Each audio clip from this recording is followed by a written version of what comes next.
Welcome, Slopestyle fans. What a season this 2022 edition has been. We kicked it off in June in Innsbruck, Austria, and then back to the birthplace of Crankworx, Whistler, BC for stop number 2. Then we added a new stop this year, Cairns, Australia. Now we are wrapping things up the same way we did last season. Rotorua, New Zealand here, the Maxxis Slopestyle in memory of Magaza.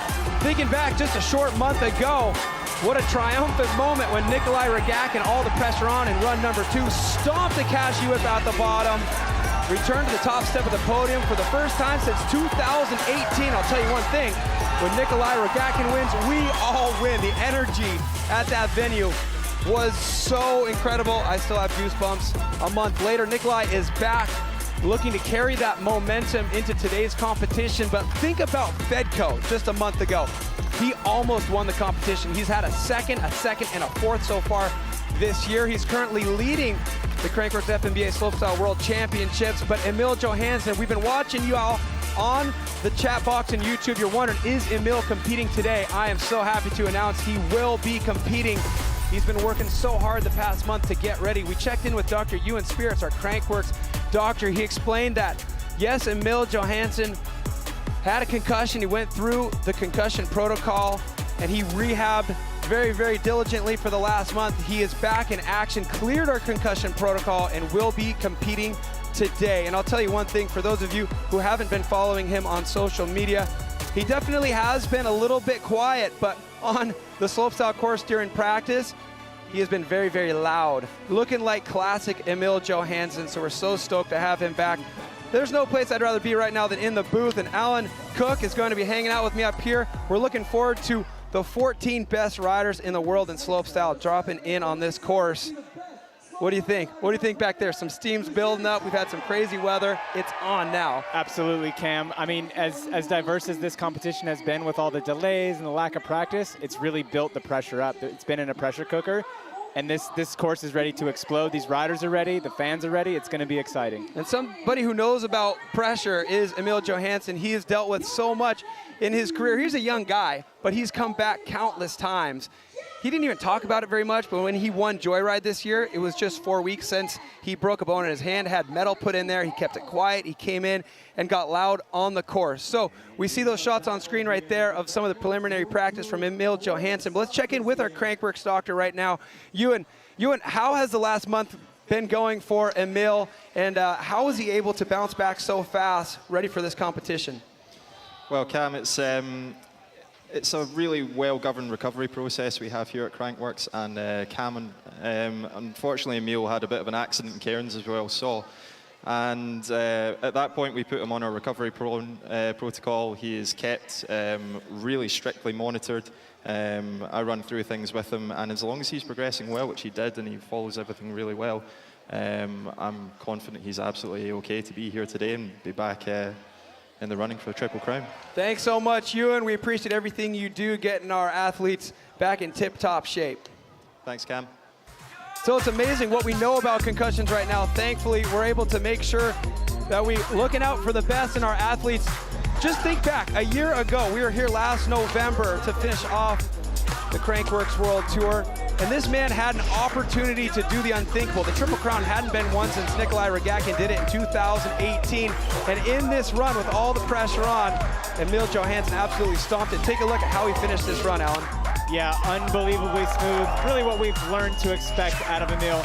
So he's coming in a little bit of adversity coming into this year's Rotorua. It's gonna be awesome to see him come back and be competing at full strength here in Rotorua.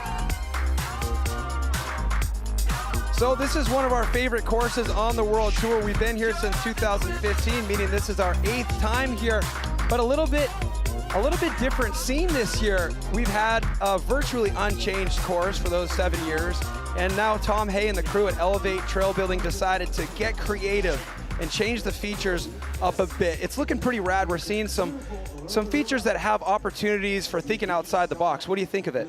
Yeah, I'm really, really stoked on the way this course looks. You know, there was a long period of time where jumps were just getting bigger and bigger, and now they're putting in a little opportunity for that personality of each rider, and we really kind of get to see how these riders came up. The guys that are riding skate parks, they're going to excel in a lot of spots on this course. Alan, let's go top to bottom on this course and take a look at some of the features that are similar, some of the features that have changed. Yeah, we're kind of used to this. We got a big flat drop to start these riders off. Gonna have a lot of momentum into this big hip. Gonna come around into this first big booter. A lot of big tricks are the option on this hit right here. Coming into this wall ride, we got riders jumping all the way over it. A lot of opportunities to trick on, trick off. And then coming into this box here, we're gonna have stunting up, stunting out. And at this point, they can see the finish. And they're coming into that hitching post, which is also something that we have not seen here in Rotorua. We've seen it in the past, but not in Rotorua. It's gonna open up a whole nother option, straight into the spine, straight into the step down. We haven't seen a spine on this course here in Rotorua in a while, and then the Magaza Showtime booter. The Magaza booter is the best way to end the run here. So that's what the course looks like, but let's dive in with Dawid Godziek for a little more info on how big these features are.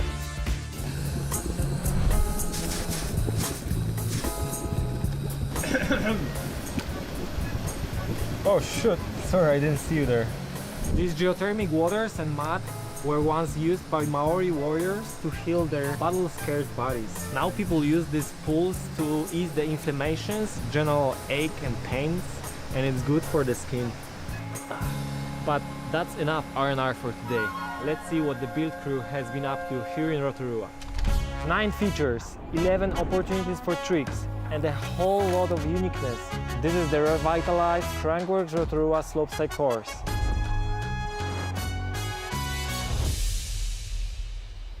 The drop looks perfect. I thought it's gonna be a bit smaller, but bigger is better, no? Here we are at the first feature. This newly added flat deck opens up the opportunities for the new trick variations. Weighing in at 4.5 meter wide with a 3.5 meter drop-off, which is the same as 60 jars of Manuka honey across and 14 pavlovas down.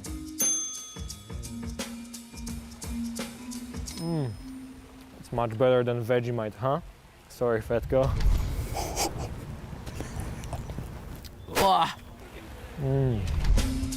This is feature number 4, the wall ride. This classic feature is 5 meters across and 5 meters tall with 5 meter gap out. In other terms, it's 12 rugby balls wide and 17 jandals high with a 12 rugby ball gap out. On to the next one. What the fuck? Fun looking feature we have here. This is feature number 6, the hitching post. It stands at 1.6 meters high, is 0.7 meters wide and 2 meters long. Which is basically the same as 12 kivs wide, 1.5 kivs long and 5 kivs from the ground. Thanks, Ed. Sweet days, mate.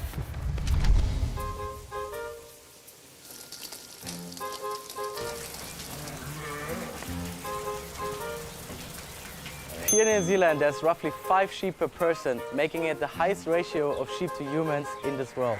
That's a lot of sheep. Hey, Cam, is that you?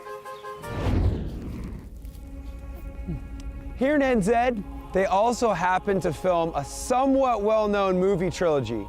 You may have heard of it. My Precious. Ooh, that's neat. Where was I? Oh yeah, here we have yet another new addition, feature number 7 and 8, the spine to whale tail.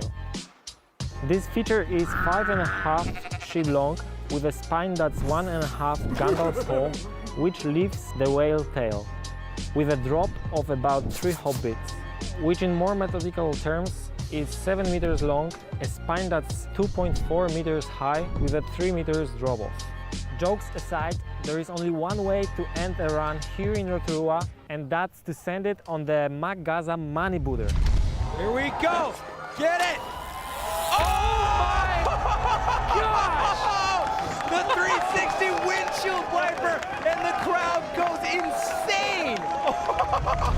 Named in honor of the late, great Kelly McGarry, the 9th and final feature is a good old-fashioned trick jump. The leap measures in at 3.75 meters high and has a 7 meter gap from the landing. To sum it up, that's about 59 jars of Marmite high with a gap of 45 silver fern leaves. super stoked to be here for the final stop of the World Tour. Make sure to keep your eyes peeled, as here in New Zealand, anything is possible. Oh, this place is way better than Mordor. Well, time flies. It's crazy to think that this is our 8th year here running the Maxxis Slopestyle in memory of Magaza, our good friend Kelly McGarry. I mean, he's such a legend in the sport for his big feats in slopestyle and in Rampage. He designed and built this course in 2015. Unfortunately, 2016 passed away, and ever since then, we've done this competition in honor of the big man, our friend Kelly McGarry. It's great to keep his memory alive. You see that Magaza money booter, it will forever be known that. And you know what's crazy about this competition today? The fact that it's even happening. This week has been nuts, ups and downs with the weather. We've been running broadcasts for the past 4 days, and somehow we haven't had to cancel any of them. And this one is due to all the hard work and dedication from the trail crew, Elevate Trail Design and Build. Tom Hay, the leader of Elevate, running the crew to make this possible. We caught up with him earlier. Yeah, we've had heaps of rain here over the week, so just keeping the course in good shape. It's been a bit of a challenge, but we put the covers on overnight, but a little bit of rain always gets underneath, so the boys dig out the soft spots, and then we have a stash of dry dirt and fill it back up. It's all fun out here no matter what, even if the rain is falling relentlessly like it was in the downhill. Downhill is something you can hold in the rain, not so much slopestyle, but because of the weather, we've been shifting the schedule around a lot. So the whip-off was supposed to be earlier in the week. We held it today. We're gonna touch on that here in a little bit, but it's been a great season for the whip-off in 2022. Getting some images of Innsbruck and Cairns here, of course. Whip-off started on Crabapple, the legendary trail in Whistler Mountain Bike Park. And now it's just a full-on tradition, just like naming the last jump, the Magaza Money Booter. If it's a Crankworx festival, there's going to be a whip-off. Alan, you were competing just about an hour ago in the whip-off here. Yeah, super fun time. Again, huge shout outs to Elevate. When we showed up to practice, everybody was barely getting over the jumps. We had a really fortunate situation where the wind died down, and they put a lot of effort into getting us through those jumps, and we actually had a really good event. At the beginning of the week, if you were to tell me here we would be hanging out on Sunday and there would be no cancellations, it would blow my mind. But it's just the energy out here and the willingness to do whatever it takes to make the show go on. Alan, the whip-off went pretty well for you. Yeah, man, I was pretty stoked. Ended up with a bronze. Got myself a big check. I haven't found the big ATM yet here, but you know. Did you find any champagne? I did find some champagne. Would you like some? Yeah, sure, why not? We've been Oh, having he drank champagne. it all. He drank it all. So, luckily, man, we've got great weather today. Wind is always a factor. We've been talking about rain so much, but wind also something that we keep an eye on. We're looking at 11 kilometers per hour, 7 miles per hour. Kind of a rule of thumb in jumping mountain bikes in the wind is you want it under double digits when you're talking miles per hour. We got 7 right now, plus we've got a lot of trees to shelter the course from the wind. The Magaza Money Booter is the only thing that's really not in the trees, but we've got calm winds today and a lot of blue sky. This is gonna be great. Hey, let's talk about the riders. We have 14 of them. It's very, very hard to get here. I will say those Max Langell and Ben Thompson fans, they were the alternates 1 and 2, and they're riding so well. But I mean, fortunately, everybody was able to stay on their bike, so we're stoked to not have to dip into the alternate list. But unfortunately, we're not going to see them in the competition today. Alan, if you had to make a pick as to who's going to win this competition, who would it be? Well, Cam, in sport in general, momentum is a heck of a thing, so I'm going to have to give it to my boy Nicholi. He's coming off that win in Cairns. He's on an upward trajectory. He's looking really good out here on this course, so I'm going to have to go with Nicholi. This is fun. I want to get into the action. All right, I'm going to say, because I don't want to pick somebody who's won one before. I want to, like, roll the dice here. I'm thinking Timothe Bringer, man. He's been on fire. He's had a couple seconds. This is his day to win. That's what I'm throwing out there. Yeah, I think that's probably a good call. He did miss out on Cairns, just a little bit of a knee injury, not anything that's really coming into this Rotorua event, but that means he's the freshest out of all these competitors, so it's going to be nice to see him unleashed for one last time here. So with all the wild weather, the riders got to do something to entertain themselves. Let's take a look at how some of our top mountain bikers in the world enjoy their time here in beautiful Rotorua, New Zealand. This is Marmite. It's taste. Not for everyone. But this is the Kaituna River in Rotorua. Very tasty. I went straight to Google looking up what sledging was. So a little unsure of what it's really going to be like, but I think it's going to be fun. 7 a.m., 7-meter waterfall, no problem, I guess.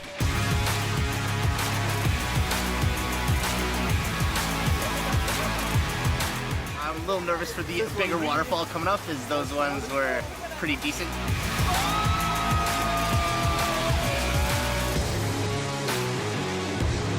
Sledging is different for sure. It's been gnarly, like the waterfalls. It's the same what we do in biking. We have to commit, otherwise we crash. He says, do this, do this, do this. We do it and we go. I turned the head and felt like the drop. Felt good though, I was sick. It was amazing. The rafting was way gnarlier than I expected. Then we went to the hot pools, which was really cool.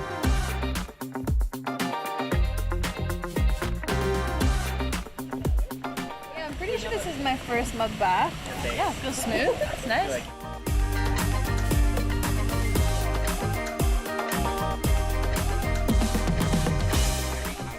A lot of fun experiencing those things, and yeah, heading into the event, perfect to have an off day and do cool stuff. No shortage of things to do here in Rotorua, New Zealand. Pack your bike, book a flight, come out and join us. One person we're really excited to have joining us here in our broadcast today is our judging insider. He's hanging out one floor beneath us in this tower, Anthony Missouri. Anthony, what up? Hey, how's it going, Cam? It's going great, man. I want to check in with you. First, let's do this. We're having a little fun here. Alan and I made some predictions after looking at the start list. I picked Tim Bringer, he picked Nicholi. Who do you have for the win? I'm going to have to go with Emil Johansson just because he has got the surgical technicality on a bike. He does things that I can't even truly comprehend, and I've been doing this for 10 years, so I'm going to give it to Emil Johansson. I'm going to say that's pretty logical. That's a good call. I see where your head's at there, Anthony. So you're a rider who's competed in slopestyle for so many years, and you know how important practice is. With the weather conditions out here, practice was minimal. How is that going to play into the strategies for the runs here today? Yeah, these guys, they've not had a whole ton of practice. It's been raining the whole week. I think yesterday was the only day that these guys have got to ride top to bottom laps on this course. Besides that, they've just been riding the bottom jump. So I'm really curious to see how these guys fare with it and how the course is running, whether it's a little bit slow because of the moisture in the dirt. It's challenging for the riders, but it's also challenging for the judges, isn't it? How do the judges build their scale if they're not able to witness as much practice as they're accustomed to? I mean, that's going to be tough, and I guess that's what their jobs are. They're going to have to, you know, watch these runs closely and really see what the riders are doing on each one of these features. And, you know, maybe some small little deductions, like a little bit of a case or something like that, may not be as judgmental just because the course is running a little bit slow today. For sure. When we talk about judging, we obviously highlight some of the criteria that the judges are looking at, but we really drive home the importance of overall impression. Explain what that means. Well, overall impression is all the judges' criteria compiled into one combined score. So we're talking trick execution, trick difficulty, the use of the course, especially special because we have a few new features here we've never seen before, and the variety of tricks. Did you do switch tricks? Are you repeating tricks? So just an overall score of all the judges' criteria. Perfect, Anthony. We're going to continue to check in with you throughout the competition today. You're an ally. We're going to ask you what the judges are thinking out there. Thanks for being here. So, Anthony Missouri is our judging insider, but he's also a rider who knows a thing or two about how to set up a bike specifically for slopestyle. Let's find out about how these riders set their bikes up in the Maxxis Bike Check with Anthony Missouri. What's up, guys? Anthony Missouri here. We're at the final stop of the Crankworx World Tour. Here for the Maxxis Bike Check. I'm going to run you through how the slopestyle riders have their bikes set up. For tires, I got Icons in the front and the rear, just because it's been fairly wet here. Sometimes, if it's dry, I'll run a DTH in the back, less knobby, faster rolling. Got 60 PSI in the back tire and 50 in the front. I'll run a little bit higher PSI in the back just to avoid getting a pinch flat. Every one of us are running tubes. The reason being, just gives you a little bit more leniency if you're to over rotate a 360 and they get that sideways into the rear tire and pop the bead off. You may not blow your tire off. I'm running just a regular hydraulic brake, but a majority of the dudes are either running a cable or a hydraulic gyro. Just gives you the ability to spin the bars endlessly and not have to worry about your cables getting wrapped up. I got just a little bit of electrical tape around my cranks. It keeps my cranks from spinning if you're doing tail whips or something where you're taking your feet off, so you can get your feet back on the pedals without having to worry about them zipping around. I think it's best to run the same setup for every event throughout the year just to keep the feel the same. I'm Anthony Mazzeri, and this was the Maxxis Bike Check on how some of these slopestyle riders have their slope bikes set up.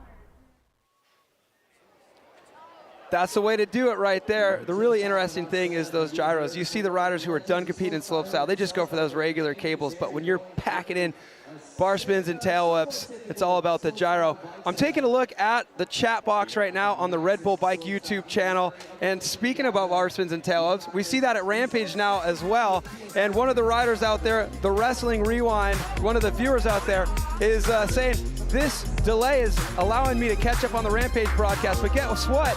The delay is not lasting for long. We've got the Maxxis Slopestyle in memory of Magaza just moments away. Stick with us.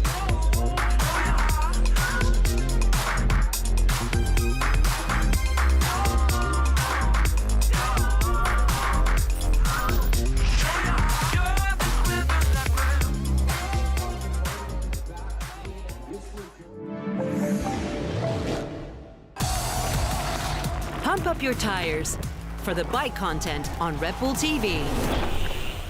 And check out the best live events, feature films, and shows. Download the Red Bull TV app for free. And sign in to watch all of our content offline. Download the app now.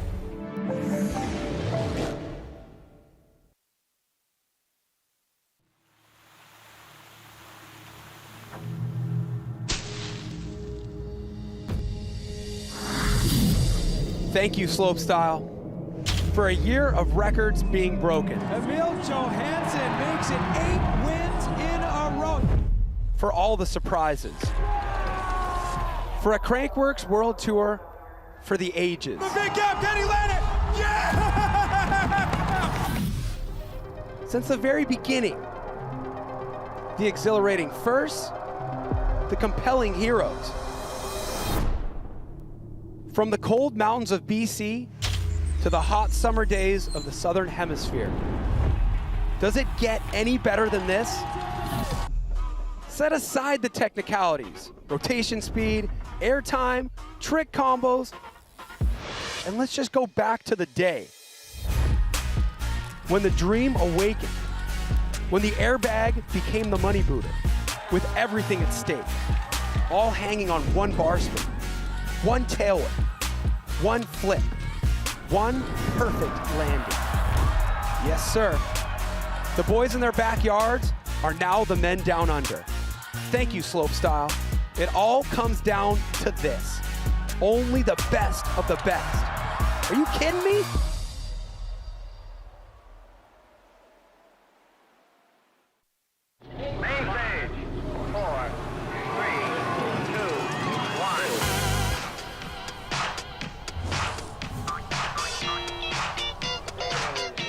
Let's mount up.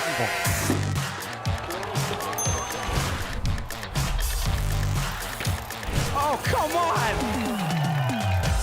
Oh, no! Oh! Check for pulse.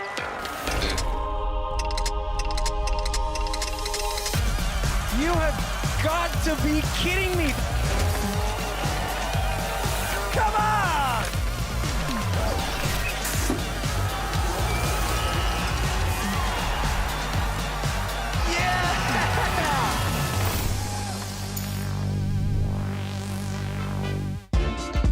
Well, I'm over the moon to have you all joining us here today for the Maxxis Slopestyle in memory of Magaza. What a day it is. The sun is shining, the course is flowing, and we are about to put a bow on this very eventful 2022 Crankworx Slopestyle FMBA World Championship Series.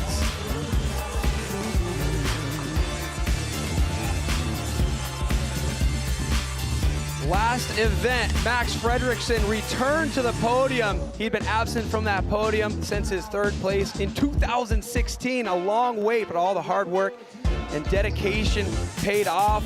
We'll see what he can do today. Tim Bringer did not appear in cans. He was dealing with a knee injury. He's had a second and a third already this season. He's my pick to win. I always like to pick somebody who's never won before. Speaking of people who surprisingly don't have a win under their belt, he was third place at Joyride. He swept the Speed Style Series last night. He's had 2 seconds in his Crankworx Slopestyle career. Tomas Lemoine, after making waves in Joyride, jumping that whole final feature. I'm sure he's got some tricks up his sleeve today. There's the rest of the start list. Alan, we're kicking things off with Miguel Guerrero. Yeah, 14 riders deep, tons of talent coming into this event. It's really anybody's game, especially with the lack of practice that they've had. It's really going to kind of even up the competition. So, man, I couldn't be more excited for today's event. So, fifth rider to drop, Dawid Godziek. We're going to really jump right into things. A rider that could win it, you know, jumping right out of the gate. And then we heat things up based on reverse order from overall world rankings. Take a look at who our final 3 to drop are. Yeah, final 3 is going to be Lucas Huppert, and somebody that we'd usually see going last, Emil Johansson, and then the leader in the World Tour overall, Erik Fedko. Someone else I'm excited to see run a little bit earlier than normal is Nicholi Rogatkin, dropping with 6 more to go. Well, the wait is over. Let's take a look at the top of this Maxxis Slopestyle in memory of Magaza course. We should be seeing images. Miguel Guerrero loading up in the gate. In his rookie season here on the Crankworx World Tour, he earned his wild card from winning Omar Skino event in Vigo, Spain. He was 12th place in cans, issues in his run, but that 12th place does not represent the capabilities of this young slopestyle rider here out of Spain, 24 years old. Miguel Guerrero on course. Here we go, let's get this thing going right off the flat drop. Oh! Was that a triple bar spin truck? Oh, this is gonna be one of those double days. tail whip on the hip. Here we go. Oh, man. Nice big triple combo with a 360 tail whip to bar spin out. Up and off the wall, keeping it smooth, keeping his momentum going. Tuck, no hander up. Tail whip down off the flat drop. Yes. Superman Seagrab Indian over the hitching post. Back and forth, truck. Double bar spin back, flip out on the step down. Now here we go on the Kelly McGarry Showtime booter. What's he got? Boom! 360 double whip right to the pedals. That is a huge run from Miguel Guerrero. And the tone has been set. A top to bottom on the first run is exactly what we want to see. A little side note, there's a reason why he doesn't have a visor cam. Yes. Do you know why? Yes, let him have it. So when he qualified for this event, he didn't quite have the funds to get here, so the rest of the field scraped together the money, but Nicholi, who threw in the most, said, yeah, I'll pay for you to get here, but you gotta take your visor off. The Nicholi Rogatkin trademark move, rocking slopestyle with no visor on the full face helmet. You gotta love that about the slopestyle field here. They're all so tight. They chipped in to get Miguel on course, and man, did he ever capitalize on the opportunity. Yeah, getting the top to bottom on the first run is really going to set the tone for the contest, but also for Miguel. He's feeling good. There's that big 360 tail whip to bar spin. Such a hard combination to get back on the bike after that tail whip and still be able to pinch the seat and throw the bars on the way in. And then we come up to some of those more technical features that we have not been accustomed to seeing on these slope-style courses. Gonna tail up in on the drop, and then this here comes into the Showtime booter. Big 360 double tail whip, tons of amplitude, tons of height. It looks like this track is running fast enough that we're gonna see a full event here. These riders are gonna be able to do all their hardest tricks. Oh man, the judges have to appreciate the first run of the day to be a smooth top to bottom, give them an opportunity to place their anchor score. Big question right now, what will that score be? There it is, 78.75. Miguel Guerrero, first rider to drop, is currently the man to beat. Solid score for our first score seen here today. Something unique with the judges is now everything's going to be kind of based off of that run. And it's really awesome to see because it's, like I've been saying, it sets the tone and everybody's on an up and up. Yeah, we are good to go. Jakub Vencl, the veteran in the field, he took 8th in Joyride this year. Best results, a 5th, one of them 2020 right here in Rotorua, and then a 5th also Leger 2018, looking to return to the top 5. Jakub Vencl the heavy metal fan from the Czech Republic. Yeah, you can see Jakub with his arms moving around. That's him visualizing his run, which is exactly what you need to do. Visualize, turn off your brain, and execute. Yes. Double tail up on the hip, and he's executing exactly the way he wants to so far. Big front flip tuck no-hander coming into this wall. Big invert out of the wall. Oh, 360 tire tap, and then a tuck no-hander on the drop. That's super technical and hard to keep his momentum. Nose bunk on the hitching post. Big backflip on the spine. And now he's coming in. What's he got, Cam? Jakub Vencl, calm, cool, collected. Magaza, money booter, backflip, Superman seat grab, stopped. Unbelievably smooth backflip Superman seat grab. A trick that, you know, I hold a special place in my heart for this trick. I know you do too, Cam. It's one of the best tricks out there and one we love seeing finish off a slopestyle run here. I think that's a well-rounded run. Jakub Vencl obviously has 2 runs here. That's the format. Best of 2 runs is going to take it. Here's a look back at some slow-mo replays. Yeah, Jakub using all of these features to their full potential, tricking everything on the way down the hill. There's that tuck no-handed front flip. Getting a couple of cranks in, that might be something that we'll see throughout this event. People pedaling mid-run, trying to keep their momentum in these soft dirt. And then here's the Superman seat grab backflip. Talk about the increase in difficulty between a straight backflip Superman and a backflip Superman seat grab. Well, it's so tough because your rotation, as you grab the seat and take your feet off, it actually slows your rotation down. And then as soon as your feet touch the pedal, it speeds it back up. So you actually have a longer period of time of being upside down and not seeing the landing. And you really just got to put the trust and all of the preparation that you had coming in to pull a trick like that. Jakub Vencl scored a 70. That's good enough for second place right now. As we peer back to the top of the course, we got Griffin Paulson warming up. So stoked to see him here. He was 7th in Cannes, 10th in Innsbruck. Missed Whistler due to an injury at a gold event and then bounced back. He's looking incredibly strong in practice. This guy has what it takes to get onto the podium. Let's see what he's got today. Yeah, 7th place in Cannes. Yes! Front flip off of the drop to start his run. Oh boy! Oh! So hard to gauge the rotational speed when you're 270 a hip. So Cam, tell me, what is he doing right now? You see him with all that energy running back up to the top. Why is he doing this? Yeah, you never know. You got 2 runs, your best score is going to count. We just saw a couple smooth top to bottom, so that hints that we're going to have a day with a lot of stomped runs, but it never hurts to get back up there, finish your run, get a score in the bag, because there is the big picture about World Tour points.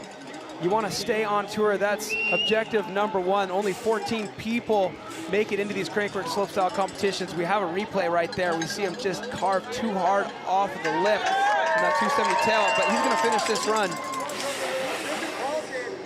We have Griffin back in. Just looks like he's going to try to keep it smooth. Maybe shake out a little bit of that crash that came on. That's what's interesting, is momentum is such a big thing in this event. You really got to kind of wipe that clean, shake it off, kind of restart your contest, focus on the next run, leave what happened behind you. Yes! Griffin looking unbelievably confident with those front flips. So utilizing this opportunity as a chance for some extra practice. Obviously, once practice is over and we start dropping runs, the riders are just sitting at the top anticipating their turn to drop. So I think it's a smart move from Griffin there, staying warm. He'll look toward run number 2 to stomp what he was visualizing there in the start gate. Yeah, just a heads up, we saw him kind of smashing his bars. That was not just out of anger, that was him trying to straighten out his front end. Unfortunately, his stem might have slipped a little bit on that over-rotated 270 tail up on that hip. But it looks like he's got his bike straight. He's gonna get things tightened up and get ready to go for his second run. Next to drop will be from France, Paul Couderc, one of the most creative riders we've ever seen in the mountain bike freeride. Big picture.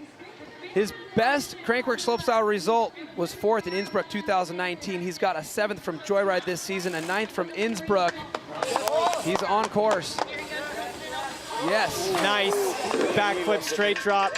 And then there's that can in there too. There's that 270 tail. That's exactly what Griffin was trying to do, but Paul pulling it perfect. Oh, and a come on. nice 720. Good. I love seeing those classic 720s. Wall ride to 1-foot tape out. Oh, straight backflip on the mini drop. Downside tail whip over the hitching post. Is that opposite tail, perhaps? Flipping the step down now. Here he comes into the Kelly McGarry Showtime booter. Paul Couderc looking to finish strong. A double backflip. Perfect. Yes, he is stoked. It's game time here. Even though these riders have had so much less practice than they're used to, we're actually seeing a lot of top to bottom runs pulled already. So this is not going to be any bye for any of these riders. They're going to have to lay it down.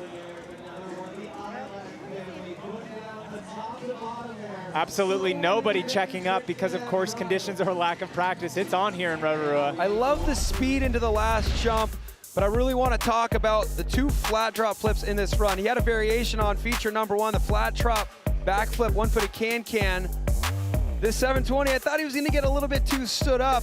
I was excited to see him put 2 tires down on that one, but I really want to talk about the flat drop on the jib box. It is so incredibly small, and that's going to score high because it's hard to actually squeeze that rotation when the drop's barely overhead high. Yeah, you see him pulling back and just loading up all that momentum into the back tire and releasing off the end. And then here into the Kelly McGarry Showtime booter. A perfectly executed double backflip, both tires hitting the ground at the exact same time, right on the sweet spot of the landing. That's gonna get all the points possible for a double backflip. That's a great way to finish a run right there, especially when you have so many strong elements in the top and the middle of the course. So, big question right now, will it be enough to launch into the top spot currently held by Miguel Guerrero? The 78.75 is the score to beat. A 71.5 slots him ahead of Jakub Vencl into second place. Our 5th rider to drop now loading up in the gate. This is very early on to see a rider who could undoubtedly win this competition. Dawid Godziek coming off of a busy season, splitting his time between slopestyle mountain bike competitions and BMX competitions. He had a 2nd place in the best trick contest in the Nitro World Games. He's also an X Games BMX Dirt Gold medalist. Dawid Godziek has yet to win a Crankworx slopestyle stop, but he's been on the podium. Let's see if he can do it again. Nice tuck no-handed 3 on the drop. Oh! Triple tail whip on the hip. Here we go. Let's see what he's got here. Oh! Big cashy tuck no-hander. That was a twister tuck no-hander. Oh, you got it. Yes! Oh! Come on, keep it going, Godziek. You got this. Oh, this is insane. He's just barely holding on. Double truck on the spine. Oh! Cashy down! The cashy. Does he have the speed for the Godziek money booter? Oh, just finishes it off with a straight flip. That run was ridiculous. So many times I thought he was throwing it away. Huge run right there. Yeah, that twister no-hander, that caught me off guard. I called it a catch roll, but thanks for picking that one up, Cam. Massive run out of Godziek. It looked like pedaling into that final feature. He kind of like maybe slipped a pedal or a little bit of movement with his cranks. It looked like he actually took off the last set with his crank arm down, which is not something that you want to do. Let's see. The triple tail up on the hip was so perfect. We go, all right, this is going to be spotless. What tricks is he going to choose? And then things start to get crazy here with this 1080 no-hander, taking a cash roll and adding an extra 360 to it, front cork 1080. And then here we're gonna get a look at this little mistake. Let's see if we can focus on his left foot. Look, there it is right there. Dab the foot, gets it back on, somehow still chucks the bar spin. And then watch this double truck right here. After the nose bonk, barely gets that bar. Watch this double truck.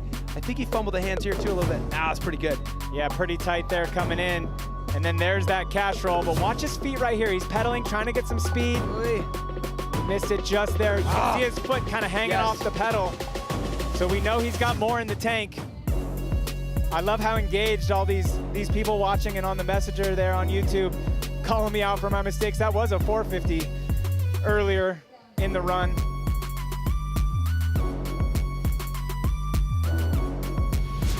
Dawid Godziek, ridiculous run. You had me jumping up and down here in the booth on the edge of my seat. There were a couple moments there where I thought you were throwing it away. How'd you hold the train together? It was a run of mistakes, so wasn't easy to do it, but super stoked to be down here, and I hope I can improve it in the second run. Yeah, no, obviously looking forward to that second run, but I know this run is going to score high despite not getting exactly what you wanted on the last jump. We're about to get the score here, so stick with us, David. Thank you. Here we go, 84.5. You're into the lead there. Way to go. Well, good luck brushing it up for the second run, but you're currently the man to beat. Right on, get back at it. Wow, what a run, Alan. Yeah, heck of a run there, and it's so exciting to know that we can kind of expect more out of David. There's that twister no-hander, not something that you see very often. Looking at the top 5 here. Take a look at that. He didn't go into the lead by a small margin either. That was such a banger run. He didn't even need to finish off with the exclamation point he had planned. He's still able to score an 84.5. The second place score now. Miguel Guerrero still holding down the fourth there in silver medal contention with a 78.75. Paul Couderc has third currently with 71.5. Man, could you imagine what that score would have been if he got whatever it was he was planning to get on the last jump?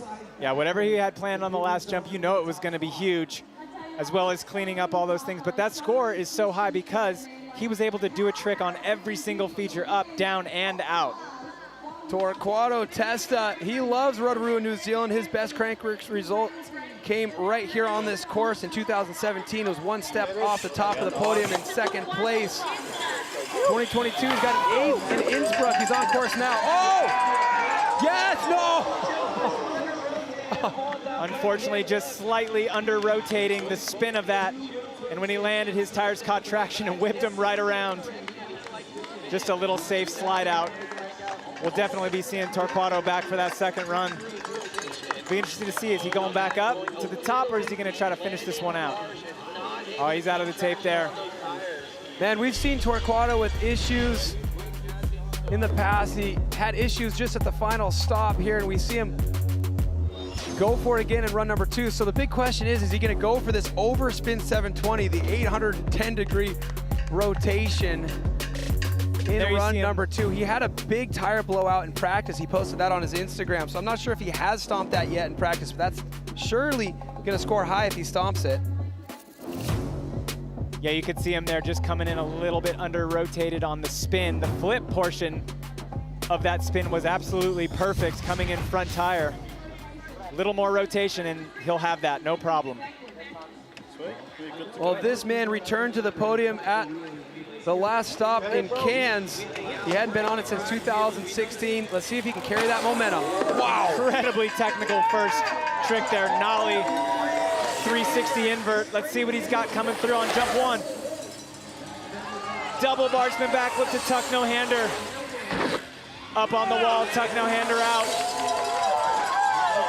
Little nose 3, tail whip in. Tire tap to invert. You can see that personality coming through his run. I love these features. Spinning both directions. What's he got on this final jump? Yes, the 360 bar to tail whip. That run was spotless. Yeah, super, super clean run. Fingers in the air. You know Max is pumped on that.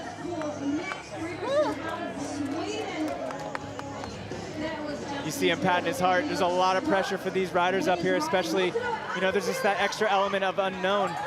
Not as much practice as they want, but they're sending it just as hard out here for this Rotorua crowd. So, Anthony Mazzeri, I want to talk to you about the execution in this run. It was spotless. How is that going to play into the judges' score? Cam, that run was absolutely spotless. There wasn't a mistake made, and that first nosy 3 inward table, I've never even seen that done before. That was incredible.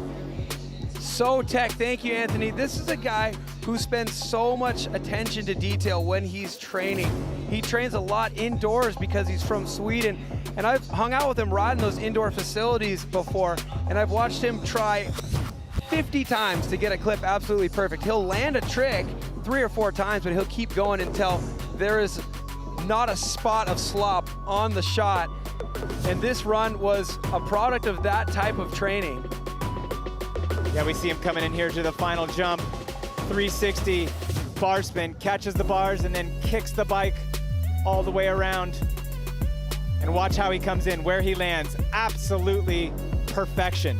He posted a clip recently. It had an audio clip talking about how when you see somebody do something that looks easy, it's not easy. It's a product of a lot of hard work and dedication. And it's paying off right now. What will the score be for Max Fredriksson? The score to beat an 84.5, but keep in mind, Dawid Godziek didn't get what he wanted on the last jump. Here it goes, an 86.5, Max Fredriksson into the lead. Yeah, another super technical part. We saw him opposite 360 bar spinning the spine, and then regular 360 bar spinning back out. Unbelievably technical run from top to bottom. Awesome, awesome run to see Max nail on his first run. An 86.5, 2 points higher than the closest rider, Dawid Godziek. Keep in mind, he had a foot slip before the Magaza Money Pooter, so more in the tank for him for run number 2. With the man to beat being Max Fredriksson right now, we welcome Tom Isted to the start tower. He was 4th in cans. That's his best Crankworx slopestyle result. Can he crack into the podium? One of the specifics on overall impression is amplitude. Something that Tom Isted will definitely give us is amplitude. Little barrel roll. Oh, here it is. Yeah, that's what Torquato was going for. Nice double backflip on jump number 1. There's that amplitude we talked about. And then 270 all the way over the wall ride. Oh, no. Tom Isted not getting the snap, trying to front flip onto the jib box. You could tell as soon as he left the lip, that rotation wasn't going to be enough. Yeah, maybe a fraction of a second off on that pop. It's actually interesting with a front flip. All you think about is going frontwards, but the way to do it is you actually load all of the momentum into the rear tire up the lip, and then when it gets to a stopping point, you just throw your body forward. It looked like maybe he was a fraction of a second late on that snap. What about this, though? I feel like it would be so tech to be able to front flip that thing, because you'd be worried about your front tire hitting that wood if you're trying to launch off the dirt portion. Backflip bar spin, opting out of the hitching post, riding alongside of it. Yeah, this almost hit some seagulls there. Never seen that before. Couple seagulls on the course. Luckily, that's not going to affect his best run. We're going to call interference. We're going to need to get some bird sweeps out here pre-run.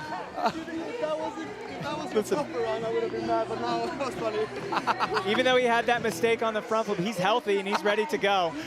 What are you doing? What is this guy doing right here? Mine?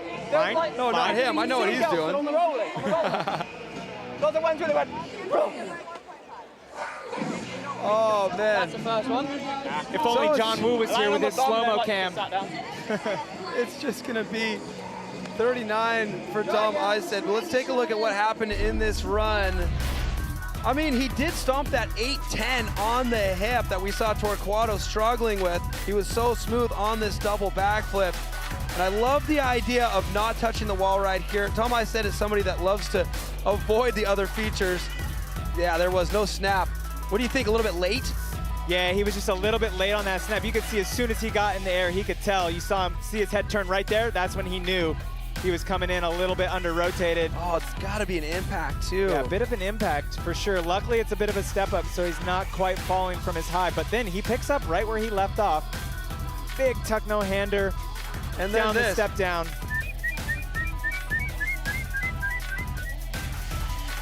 Get off the course, he goes. What's going on here? Cam, knowing what he has in his mind, how do you think that would really sort of score in against these other riders? Pretty impressive. 39 is the score for the throwaway run for Tom Isted that had so many moments of brilliance. We look forward to getting him back up to the top of the course and run number 2 to stomp that. Combining all those elements could be a huge score. There we go. Look at this. The 9th rider to drop here right in the middle of the pack. Nicholi Rogatkin, the rider who won the last stop of this 2022 season, returning to the top of the podium after a long hiatus. It was all the way back in 2018 when Nicholi Rogatkin was on a hot streak looking to win the Crankworx Triple Crown in a smoky Saturday evening in Whistler, British Columbia. He chucked the twister, that front cork 1080, right into the double flip. You know this run's gonna be good, but it was really how he finished this run that put the exclamation point at the end, wasn't it, Alan? Yeah, absolutely. Something that Nicholi is absolutely known for, and that's putting the exclamation point on every single one of his runs down a slopestyle course. Triple tail whip. And then flowing into these last sets. Back whip up, and what's it gonna be? Double tail whip down. That drop was one of the biggest drops we've seen on any Joyride course. And one of the longest courses ever to put all those elements together and win the Triple Crown with so much pressure. We had seen in previous years Brett Reeder not able to win the Triple Crown when he was close. Nicholi Rogatkin proved it's possible. Emil did it last year, but Nicholi Rogatkin looking to make it 2 wins in a row. Huge double whip off that. Yes! Oh, and he does a Superman C-crab one-hander on the hip. I cannot tell you how hard that is to keep your bar straight.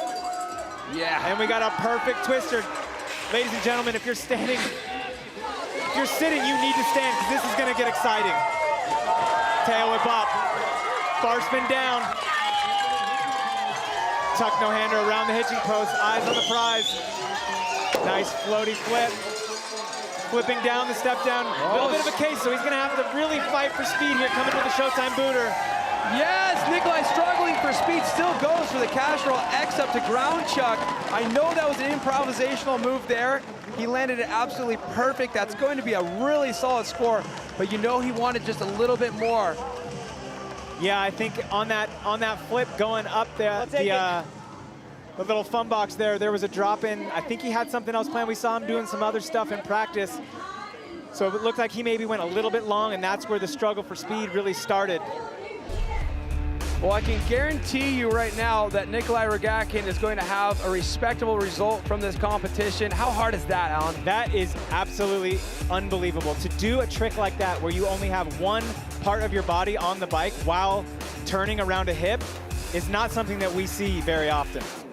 It's rare to see that combo on a straight jump, but on a hip is an increased level of difficulty. The judges will take that into consideration. Stomping the twister there, that's the front cork 1080. Now we're all smooth here until we get into, I'd say, the street spine to step down section. Yeah, you see him right here. Watch him come up here. Nice tail whip there. Lands high enough there.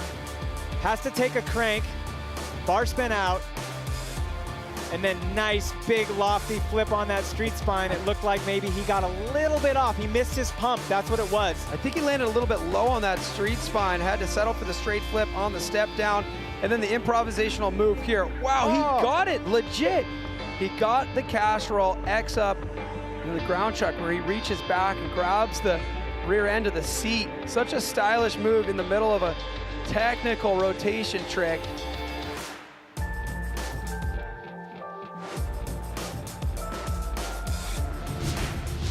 Nicholi, man, wow, what an improvisational move there. Look at when you got your score. 77.25, good enough for 4th place, but obviously some things you want to clean up from that run. Where did it come off the tracks? Oh, Cam, that run felt really sick at the start. And then I kind of slipped my foot going into the wall ride, recovered, got the bar spin off, tail whip on to the surgeon's table, bar spin off, and I wanted to do a really sick trick over the hitching post, but for some reason, I didn't have the speed. And then after that, I went into the spine. I need to just flip the spine to get the speed for the Cork 7. You guys got it on point. I kind of lost my legs, lost the juice, couldn't do the Cork 7 on the step down, cased, and then did a move that I'm pretty stoked on, the casserole X up to C-grab, but obviously need to bring some more heat for the second run. Stoked that I at least got one in the bag, but I gotta really turn up the heat and I'm ready to do it. We know you, Nicholi. We know you're no stranger to turning up the heat. We can't wait to see your second run. Congrats on improvising and putting that one top to bottom. Thanks, Cam.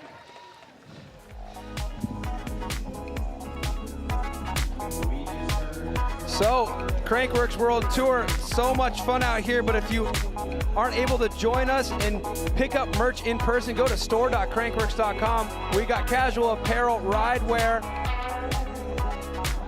Show how much you love this Crankworx World Tour. Strut your stuff. Store.crankworx.com. So into the top 5 here in our Maxxis Slopestyle in memory of Magaza. Next to drop will be the guy that I picked to win this competition. He's on fire. He had a 2nd place in Joyride, a 3rd place in Innsbruck. We didn't have him in Cannes. He was nursing an injury. He's back healthy now. He's got 2 2nd places in his Crankworx Slopestyle career. He is primed and ready for a win. Yeah, stoked to see Tim back here in Rotorua, competing with all his fellow riders. Nice straight drop flip there. Yes, 450 double tail whip. Making a quick little foot adjustment there before he comes into this big double backflip no-hander on jump number 1. Double downside whip all the way up and over the wall ride. Oh! Opposite tail whip. Come on, Tim, keep it going, buddy. Nose to toboggan over the hitching post, using all of these features out here. Yes. Double backflip down in, coming at the Kelly Magaza. Showtime booter, what's he got? Come on, Tim Bringer, backflip, double tail, to pedals. All right, show me the score. That's exactly what he wanted, Tim. So pumped, you see him bobbing his head and pumping his bike. That is exactly what he was looking for out of that run. Let's go! It's so infectious with one of your fellow riders has a solid run. It really just kicks off. It pours gasoline on the fire. That is the excitement of here being on this Crankworx Rotorua Slopestyle course. Oh man, let's look back at this run, starting out with the flat drop backflip. He was so clean here on this 450 double tail up. Unbelievably smooth there. Okay, so Alan, the score to be 86.5. Max Fredriksson's run was spotless. But what do you think about the degree of difficulty Max Fredriksson's run compared to Tim Bringer's run? This right here, the double backflip tuck no-hander. Not something that is anything to play with. I think that is going to be the thing that bumps his score up. I'm going to go ahead and walk out on a limb. Not that I like to make predictions, but I think this might take the lead. The extension on that double backflip no-hander, oh man. I mean, you're comparing that with a lot of riders who are doing a style move off of the wall. You're gonna get some love from the judges for using that feature as a wall ride, but you can't deny a double tail gap in the whole feature. Yeah, and this an opposite tail whip. And able to get that 360 off. And then I got a little worried about his speed right here, but he was able to recover really nicely. He went to the moon 3 in the street spine in order to pump and have enough speed for the biggest trick we've seen so far out of the step down, the double backflip. And then we saw him doing this in practice. I was thinking, all right, we need the big hammer on the Magaza Money Booter, the backflip double tail up, and this was clean. Feet don't touch the ground, perfect to the pedals. The score to beat the 86.5 from Max Fredriksson. Will it be enough? Oh, you hear Mikey Hatter, our on-site announcer there, saying we may have a new leader. The judges have their score. It's an 89.5. Tim Bringer goes into the lead. Yeah, Sarah and Sinclair, we see them here on the live feed, calling it just before it comes out. New leader, absolutely. Tim Bringer bringing it here in Rotorua. So into our top 4 riders left to go. We are half a point away from the 90s.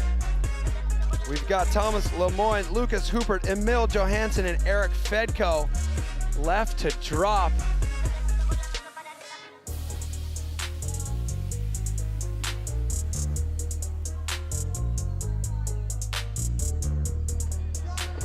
All right, the stage is set. Score to be 89.5 as we welcome Tomas Lemoine into the start tower. Busy day yesterday for Lemoine. He won the speed and style, swept all 4 stops of the season. Lemoine cracking into the podium again. Joyride this year, the bronze medal. But yesterday, all eyes were on Tomas Lemoine for a different discipline that combines dual slalom racing with judged tricks. The better your trick, the higher your score. The higher your score, the more time taken off of your run. He had to battle through racers like Sam Blankensop, along with trick specialists like Peter Kaiser. And at the end of the day, did the unthinkable, swept the season. Woke up in the morning knowing he barely even ridden this slopestyle course. We're about to find out what kind of run he was able to prepare this morning. Yeah, Lemoine opting out of practice yesterday for that speed and style competition, which paid off, walking away with that 4th gold medal in the sweep. But here he is, it's slopestyle time. Nice truck driver in, super smooth. Oh. There's one word we could use to express Lemoine's riding, that's electric. Yes.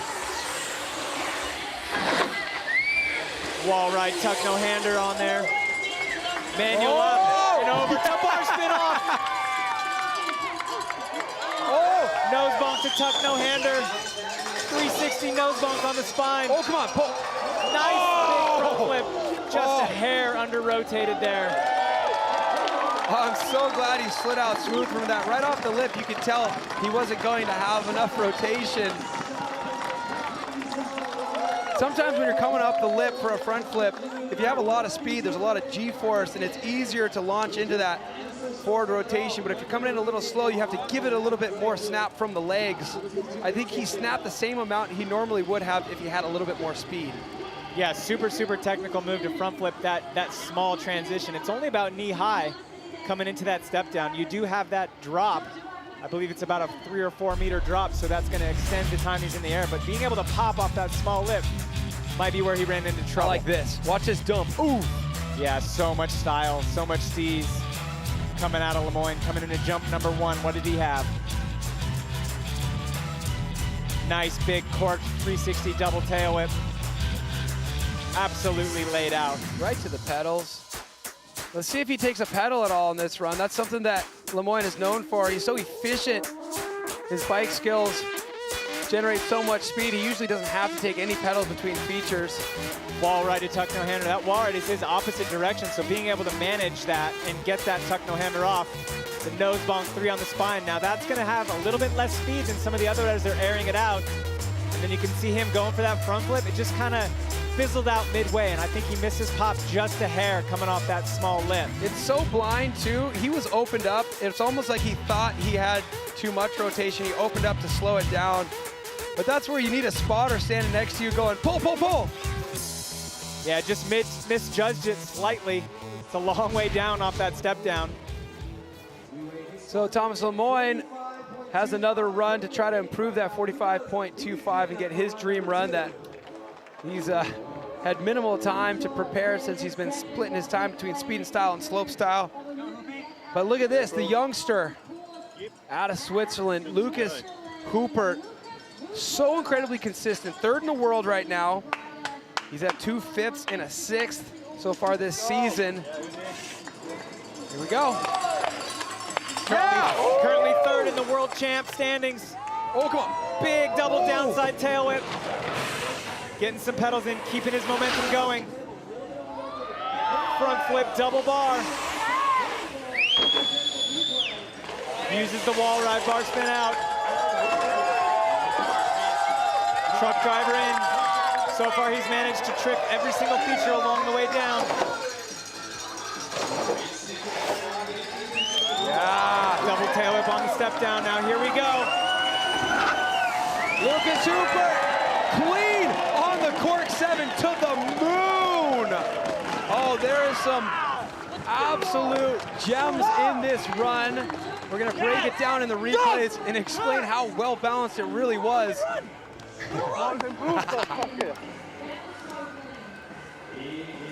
Bro, yes. you bring the gas. Lucas Huppert is on fire. So take a look. He's 360 tail up and he's spinning that tail up counterclockwise. Now, this tail up is going clockwise. It's an opposite downside double tail up. He then complements that later on in the run. Let's bring in Anthony Missouri. What do you think, man? Degree of difficulty right here through the roof, right, Anthony?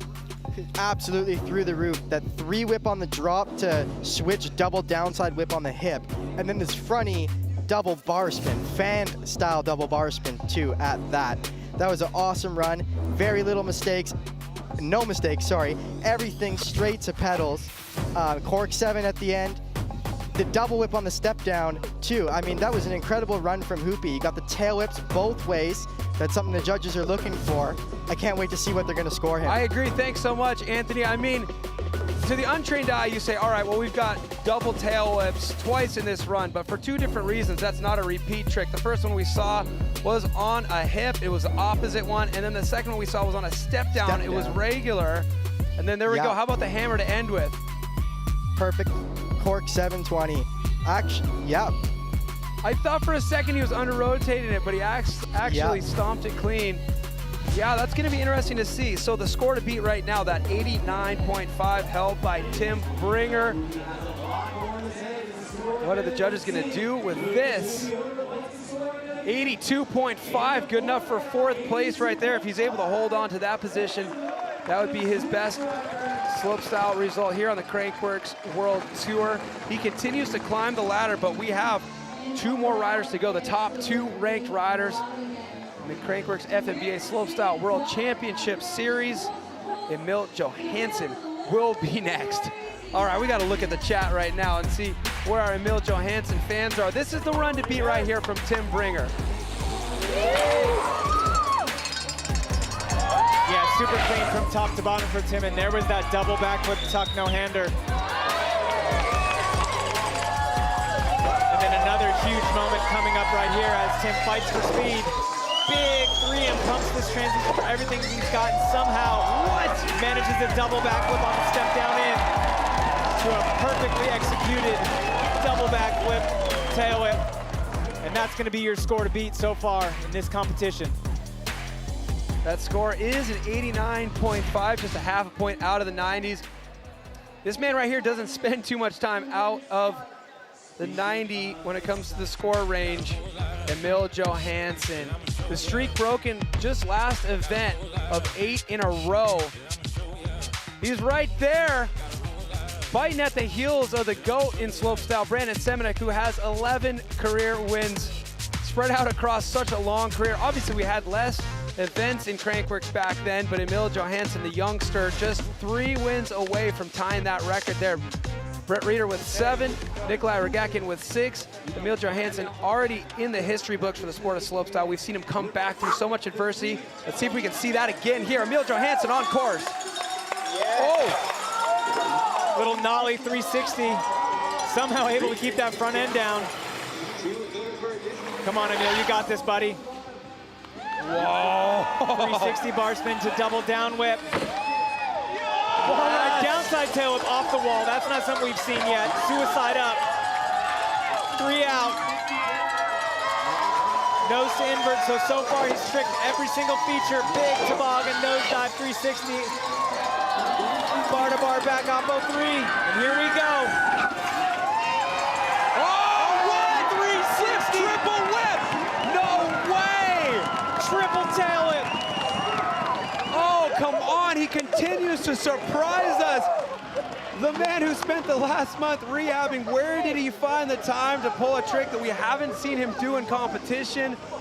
Come on. I love seeing how stoked he is. Usually we just see the finger go up, but we're seeing fist pumps and hugs. You can tell he's excited to pull that one. Where did he pull that one from? Coming into that final jump, I'm going, all right, well, what's it gonna be? What's it gonna be? We saw him practicing 3 double whips in practice. I mean, he was so corked out there. It's a hybrid between a flat spin 360 triple whip, a backflip triple whip. It's gonna be fun to watch the replays and decide exactly what that was. But one thing that's for sure is it's something that scores really high at the end of a run. Yeah, absolutely. You see him kind of taking a second to collect himself. You can see all that emotion and what really went into everything that got him here to this point over the last month. I love that he brushed this off, though. Yeah, that was going to be a tuck no-hander off that nollie, but his front end was so high, I don't know how he was able to get it back down. It's still going to be scored as a nollie 360 off the drop. Obviously, we saw a variation of that with our current score to beat right now. Here we go. And just what we're used to seeing, absolute cleanliness out of Emil Johansson. Spinning opposite directions, tail whipping all directions, bar spinning all directions. Is there anything? Oh! Come on, this he barred kid doesn't onto the have. wall. Barred onto the wall and downside whip out. That's something we couldn't see from our angle. We saw him opposite 360 off the jib box, a little nose bonk to inward table here. Big toboggan 3 there. And this is really gonna line him up for that final set. He's gonna have tons of momentum. Where he oppo 3 back and forth, trucks, and then into this, something we haven't seen him do yet, Cam. Oh, come on, that's the sickest shot ever. Yeah, you're right, Alan. That's like a flat spin 360 triple whip. He has to cork out so much to be able to get that bike around 3 times. It almost looks like a flip triple whip. Rotation with 3 tail whips, and the judges are gonna love every minute of it. When you kick that tail whip, your 360 rotation actually stops. He was backwards for 3/4 of the time he was in the air there. Score to beat 89.5. Tim Bringer. What's it gonna be for Emil? 92.75. Right back where he belongs. So Emil feeling super good coming into this event. As you can see, absolutely nailing his first run. And this, something we didn't see, the bar spin up to downside whip off the wall. That is the first time we've seen someone trick up and out. We've seen big combos skipping the wall. We've seen single tricks just coming off the wall, but to be able to trick on and off. Judges love the use of course and the technicality there. Thank you, Seagulls, for an added element of beauty in that shot. Just look how long he was backwards in the air on that last set. Completely blind to the landing, just focusing on those 3 tail whips. And as soon as his feet caught the pedals, straight into that landing with absolute perfection. Emil, the first thing I want to ask you about is that hammer on the final jump. We haven't seen that from you. That's true. You got a nice little laugh reaction out of the crowd right there. So the last month's been tough for you, yet you still pull out surprises. What's the last month been like? Yeah, it's been really hard trying to prepare for this event, but coming into the event unprepared is unfortunately nothing new to me, so just been trying to make the most out of it and make sure I come in as prepared as possible with the opportunities I get. Well, that was quite the show there. The score to beat 92.75. Way to go, Emil Johansson. Now kick back and let's see what Fedko has to offer. Thank you. So Emil Johansson in the lead right now, the man to beat. He has won 2 events already this year on this 4-stop season. 1 more win and the Triple Crown is his for the 2nd season in a row. But we have the World Tour overall leader right now in the points, Erik Fedko, left to drop, and all the riders get another run here at the Maxxis Slopestyle in memory of Magaza. This is going to be good. Fedko's loading up in the gate, Alan. Yeah, that was a huge, huge score out of Emil Johansson, but it's not over yet. We got Fedko, the leader in the World Tour points. Let's see what he's got. Fedko on a heater, leaving the World Tour right now with a second, and a 4th. We caught up with him earlier. I mean, we have a super strong riders list for this comp. Everyone is back. All the riders could win this event, so I think important here, we have a new course, we all seen it, and I think important here is to get the flow. I think the course suits me. Yeah, I'm hungry. Well, the top step of the podium has eluded Erik Fedko. Obviously, he had a chance to win in his 2nd of 2 runs in Cairns just a month ago. The tire blew out. He settled for 2nd place. In this 2022 season, if he finishes 2nd, he wins the overall title, but you know he wants the win. Absolutely wants the win. You heard him. He said he's hungry. Things to watch out with Fedko, things we're used to is amplitude, style, extension. He's got it all. 360 bar spin to X up in. Oh. Looks like maybe he wanted a little more on that hip, but he's going to collect himself coming into this jump number 1. Oh! Windshield wiper 3. Bar spin off the wall ride. 360 up, oppo 3 out. Oh, nice so big style. suicide no-hander there. 3 whip on the spine. Flip whip on the step down. Looking perfect. What's he got? Erik Fedko. Oh! He's going for like a 3 down whip to C grab or something. He stalled out that 3 down whip once he caught the bike. Yeah, hard to tell what he was really going for there. He was able to kind of collect himself while in the air and make it happen. Still able to get a solid score down. I have a feeling I know what he wants that run to be. In the second feature, a bit of a miss. I'm so stoked to see him continue on, try to squeeze as many points out of this run as possible. Here's that moment, Alan. What do you think he's going for? Yeah, hard to say right there. I don't know. I mean, you've known him a little bit longer than I have. Maybe it was a Superman seat grab Indian Air. That's what I was 450 is thinking. what he was going for. The score's so high on that hip as well, but here's a huge banger, 360 windshield wiper. That's a trick we saw Emil Johansson unveil here on the Magaza Money Booter. Fedko's now incorporated that into his standard repertoire. Yeah, we saw Fedko do that on the final jump in Cans to solidify that second place spot, but doing it here in the middle of the run on his way down. And now flip whip on the step down with all the speed he needs for this final set. So he kicks into that 3 down whip, and look, he stalls the legs out. His legs were looking like they wanted to go into an Indian Air. I'm wondering if he wants to get the hand on the seat there and crack in. That would be such a rad run to be able to do the 450 Indian Air into a 3 down whip seat grab Indian Air on the last jump. Who knows what he wants, but luckily for us, he's got another stab at it in run number 2. I like that eye of the tiger we're seeing right there. There's no frustration. He's not getting flustered. He's just focused. We know we're going to see him back in that second run, and I'm excited to see him pull off that. Erik, talk to me about this season, man. You've been so consistent and so close to that top step of the podium. How big would it be for you to win one of these competitions? It's got to happen one of these days. Dude, yeah, man, I'm waiting for it. But this week here, man, almost no practice, you know, so much wind and rain. But luckily we have good weather today, and I mean, there's another run coming up, so maybe today's the day, you know? Let's fucking go. All right, man. So obviously some left out there. You want to clean up in run number 2, but we have your score coming in right now. Let's see where that puts it going into run number 2. 80.5, 6th place at the moment. Best of luck when you get back up to the top of that course, man. Cheers, brother. Woo.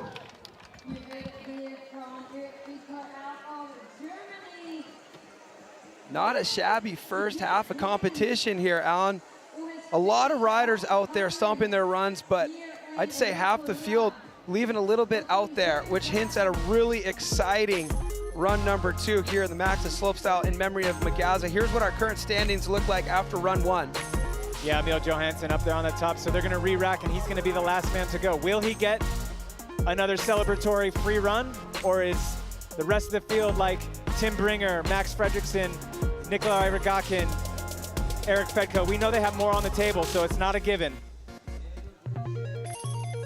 Well, right now, Max Fredriksson hanging out in 3rd place, getting back into consistency. So good to see. It was something to celebrate with him getting back on the podium at the last stop in Cans.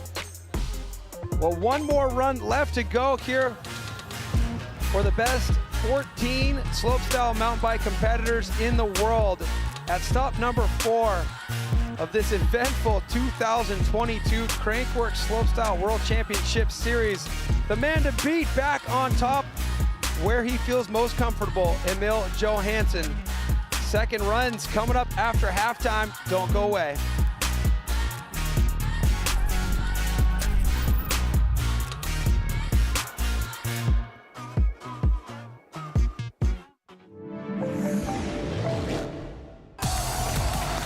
Pump up your tires for the bike content on Red Bull TV. And check out the best live events, feature films, and shows. Download the Red Bull TV app for free. And sign in to watch all of our content offline. Download the app now. I'm Matt Jones, I'm a professional freestyle mountain bike rider, and I'm attempting 3 world's first tricks that have never been done on a mountain bike. And I'm tackling this project with my twin brother Jono. It's going to be a journey.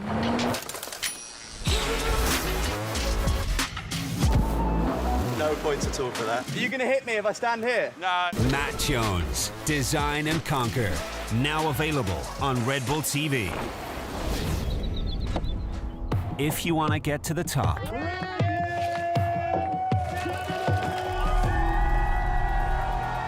you have to dig deep. Pull the dirt down, shovel the dirt over, pull some more dirt down. Bingo, bango, bongo. A story of dedication, teamwork, and friendship. Steps to the top, now available on Red Bull TV. Welcome to the video. This is Erik Fedko, and this is Emil Johansson. Oh, I've heard about this. We follow them as they go to different competitions, check out radical bike spots, and lay down dope bangers. Great. Some people think that Emil is an alien. Sounds like being an alien is pretty good. Holy shit. We hope you enjoy. Raising the bar, now available on Red Bull TV.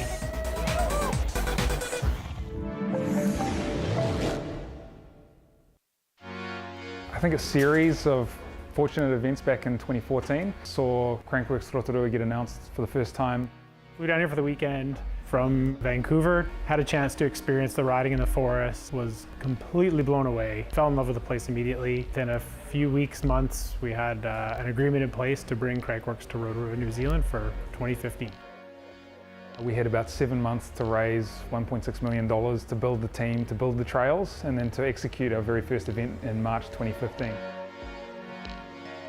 Had the event now 8 times over the last 8 years and ready to go again.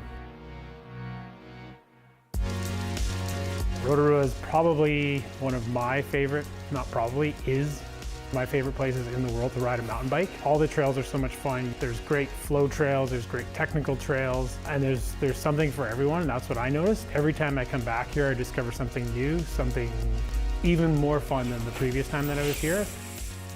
People are really blown away by the quantity and quality of the trails that we have here. People come, they get lured in, they enter the forest at the edges, and then they fall in love, and it's a place that they just want to come back to again and again and again.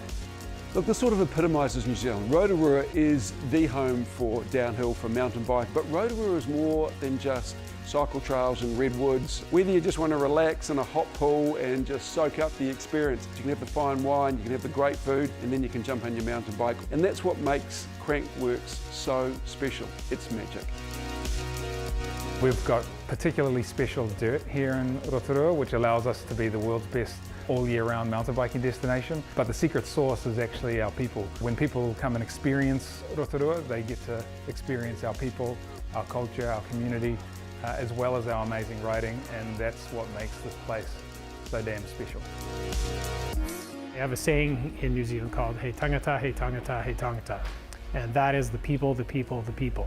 If Whistler is the heart of Crankworx, Rotorua is the soul. And we see that every day with the people here, and that's what makes it so special to be able to come back here each year. We're truly blessed to get to come back here every year and ride on those trails. Who wouldn't want to ride on those trails? So much action for all the spectators out here to be a part of. You talk to so many of the fans out here, and they look forward to this all year. They get out there and they ride the trails. They spectate some of the most exciting competitions of the year. It's got to be just an enhanced level of excitement knowing that this is the final stop as well, and all the riders are just laying it all out on the table. Yeah, absolutely. It's not too often that this quality and this many of top-tier riders come down to New Zealand, so it's really awesome to see that New Zealand crowd come out and really push the support that these riders need to get their runs from top to bottom. Yeah, now that we've been coming back here for so many years, so you start recognizing people. It's just a good scene down here. Good scene on course, the way we wrap things up down there. Emil Johansson's run. Of course, Erik Fedko, the last to drop, not able to better the score, but this is the score to beat right now. It's a 92.75. This is a classic Emil Johansson run. Only really one area where we saw him kind of hint at wanting something more. But do you think the other riders have what it takes to knock this guy out, Alan? I absolutely do. You know these riders have huge bags of tricks, full of things that we've never seen before, just like Emil right there with that triple tail at cork 3. I'm excited to see what these riders are going to bring out for round number 2. Yeah, exactly. I mean, some of the riders who are right there, like I keep talking about Tim Bringer because I like to root for the underdog. He hasn't won one yet. His run was stomped. Do you think he has something to add? You know, I think he does. I really do. You know, he has that time off from the last one in Cairns. He's coming in a little bit fresher. You know, it's no telling what he's been doing while everyone else was competing. So I'm excited to see his second run. Nicholi Rogatkin is a crowd favorite out here. He's dropped some world first tricks over the past 8 years that we've been competing here. He's way down there in 8th place right now. A lot of room to make up. To think that the run that Nicholi dropped, a 77.25, only good enough for 8th, and he only really made one tiny little mistake. It's just goes to show that so much goes into a winning run here. So much goes into grabbing the King or Queen of Crankworx title, especially on a long season like the one we've had in 2022. If you only tune in for slopestyle and you're not familiar with what I'm talking about, the King and Queen of Crankworx, it's a tabulation of all the points that are up for grabs throughout all the different disciplines on the Crankworx World Tour. I'm talking about pump track, dual slalom, speed and style, downhill, enduro, and of course slopestyle. Yesterday, we were able to celebrate our new queen, Caroline Buchanan, locking it up during speed and style. Bas van Steenbergen locked it up just one day prior. He was able to celebrate winning the very important King of Crankworx title. Of course, in New Zealand, you get a very unique trophy carved out of native wood. For a little bit more on that, take a look at this. All the cultural elements you see on site were created at the New Zealand Māori Arts and Crafts Institute. And they all represent what we call tūpuna, or our ancestors from this area, stemming back to over 23 generations when our people first migrated here through Polynesia.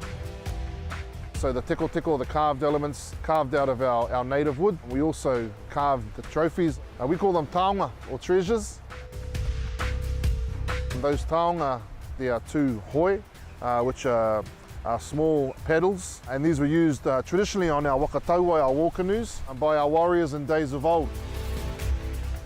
The hoi represents speed, agility, everything that this event celebrates, and skill and technique. We saw it fit to honour these athletes, to honour this occasion by celebrating the best way we know how and sharing our culture through our whakairo rākau, through our carved taonga or treasures. Let's welcome Caroline Buchanan into the booth here, the newly crowned Queen of Crankworx. What a long season. Talk me through how challenging it is going 4 stops and collecting the most points.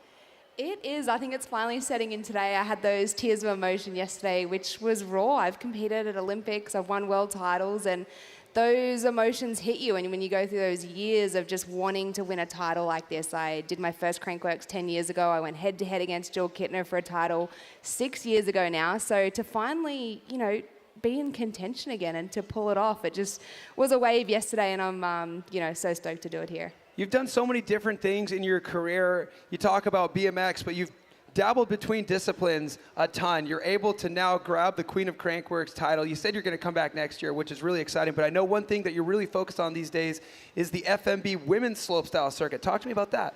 Yeah, so this year was the first year for the women doing FMB. We're currently competing on the bronze courses and the silver, so these ones behind us are an evolution above for the women. I'm putting a prediction, Cam, that maybe within the next 2-3 years we'll actually see women on these courses, which it's not too far off. With speed and style, it's now that progressional point for the girls to bring the speed element and then the style, and then to be ready for a course like this behind us. It's going to happen, I guarantee it. I mean, you look at like this rapid rate in women's freeride, it's ridiculous. You look at some of the milestones that took the men a longer period of time, and you're just cranking through those milestones. Things like Red Bull Formation, Proving Grounds with the women's category, equal prize purse, and now, you know, the FMB slopestyle tour, and yeah, without a doubt, you're going to be on course. I feel you guys are ready right now. Well, definitely. We actually were able to send 4 girls down the Canadian course this year, which was Silver Star, a gold course as well. So that just shows that the girls are now capable. Robin Gooms, we've got Alma, Patricia, the young guns, they're 15. I mean, they're ready. So I think, yeah, within the next 2 to 3 years, we'll definitely see that FMB progression to go towards these gold events. Yeah, it definitely shows like all you guys need is the platform and the skills are there. I got to ask you a question. So yesterday, you know, when things were coming down to the final, we heard a little bit about how you switched to clips, you changed your whole plan. I know I've seen all the clips of you going huge on the front flips and the back flips, but you had to completely change your plan after a season of adversity, and you still came on top as queen. So what's the plan next year? Definitely. I think that title yesterday was wrapped up really by the years of experience, and it was my BMX, it was the freestyle, it was coming down to the wire of making sure, you know, you plan that whole strategical. It's 4 countries, 15 events, 4 different bikes, 4 different cycling disciplines. So yeah, it really does. You've got to think about the entire year and right down to the very end of being fit, healthy, happy, ready.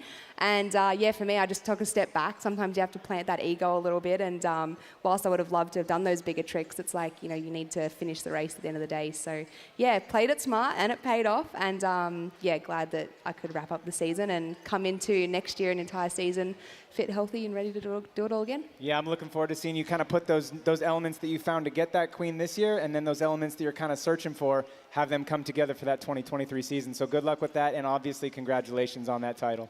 Thanks, well, guys. Speaking of that 2023 season, we have a pretty fun announcement right now. For next year, 2023, we're going to bring back the Summer Series, and we're going to take a pretty amazing road trip through New Zealand. We're going to hit a few stops before we come back here to Rotorua. We're going to have some slalom races, some pump track races, enduro and downhill, and really give an opportunity to feed up, bring the next level of talent to the World Tour. And you're doing so much, showing what's possible and paving the way. I know you're doing the same thing you've done in other disciplines for women's slopestyle right now. So thanks for everything you do. Congratulations on grabbing the Queen title right there, and thanks for joining us up here in the booth.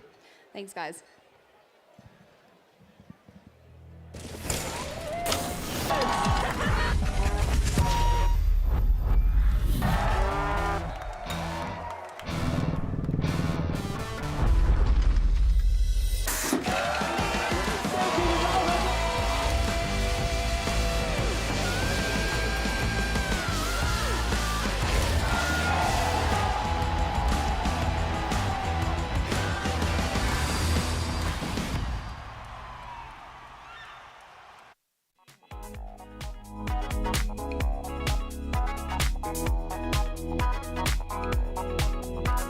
So Crankworx Summer Series is going to be a blast. Alexandra, 28th of February, we're going to kick it off. Then we're going to roll down to Wanaka, Cardrona, Queenstown. That's going to be fun. Pump track race there in Queenstown. And then, of course, we'll be back here. Back to normal, starting out the season in Rotorua, New Zealand. But something for the athletes who haven't made it to our live broadcast yet. It sounds like Queenstown may be a live broadcast pump track as well. So an opportunity to really get on the big stage down there for the riders of the future.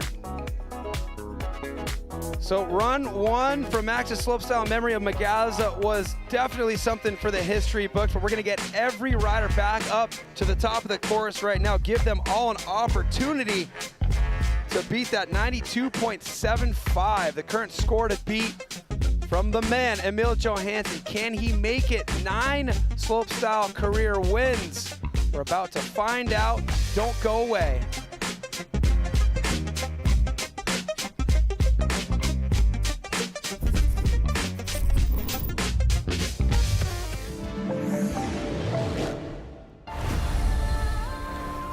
It's always a struggle out here. There's a big crowd. You've thought about this contest the whole life. The bike events everyone talks about.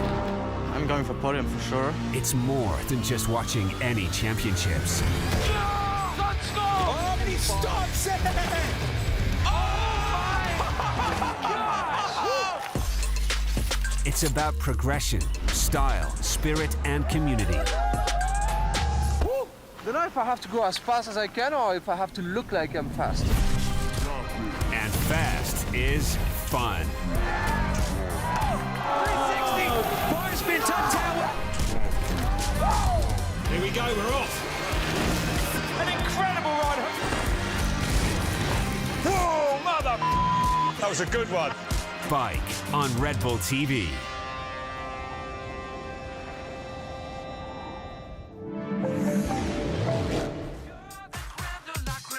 Well, second runs for the Max's Slopestyle in memory of Magaza, just moments away here.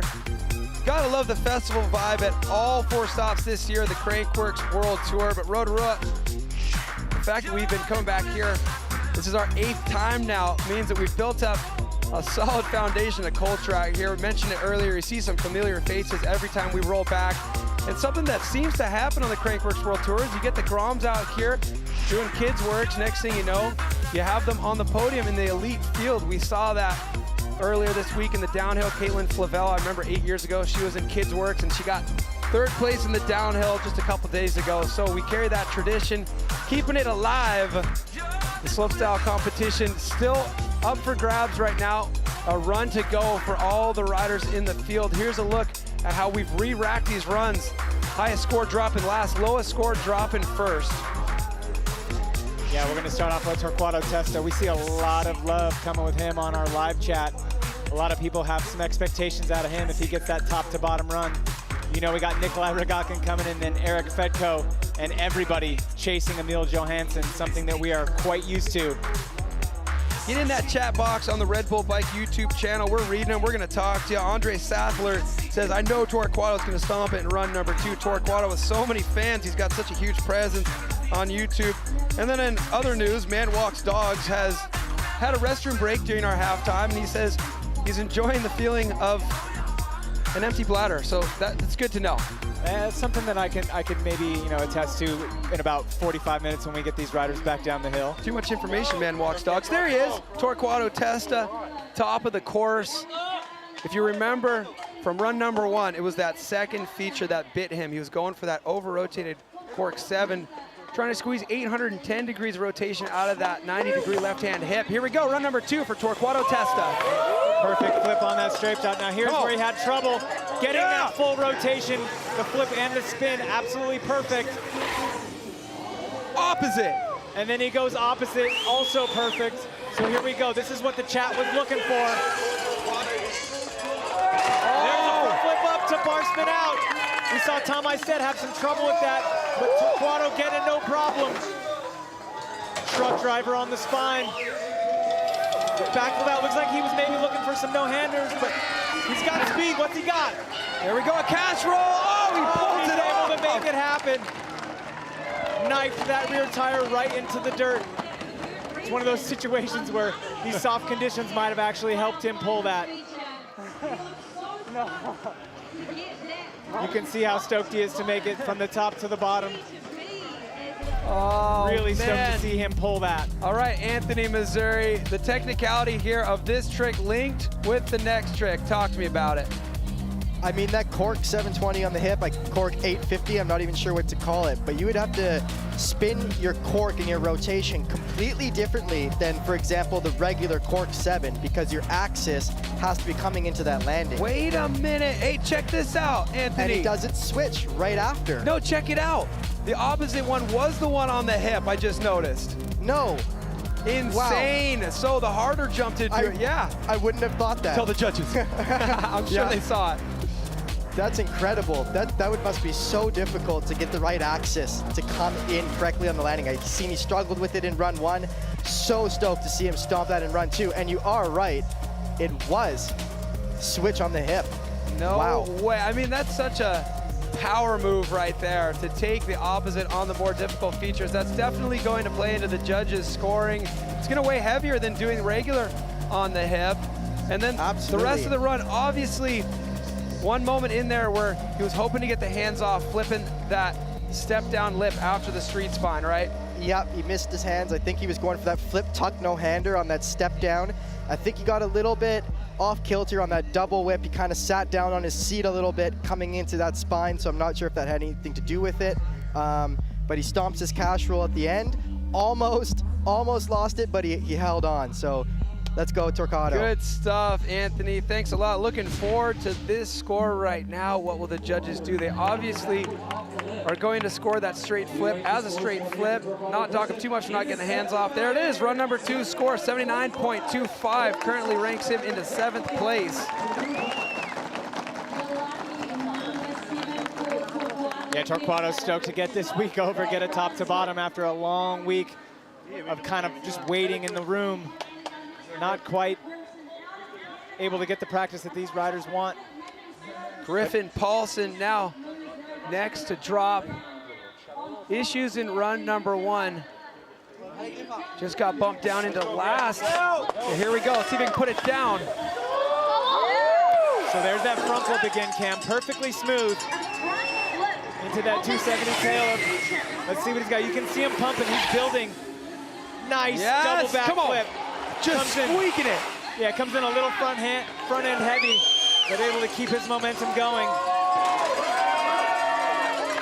Keeping the momentum, keeping the tricks. Into the street spine. Back flip bar spin. Another front flip down the step down. Okay, here we go. Into the Magaza booter. It is on. Griffin Paulson. Yes. Oh, going down on the 3 double whip. Ah, he had such a good run going.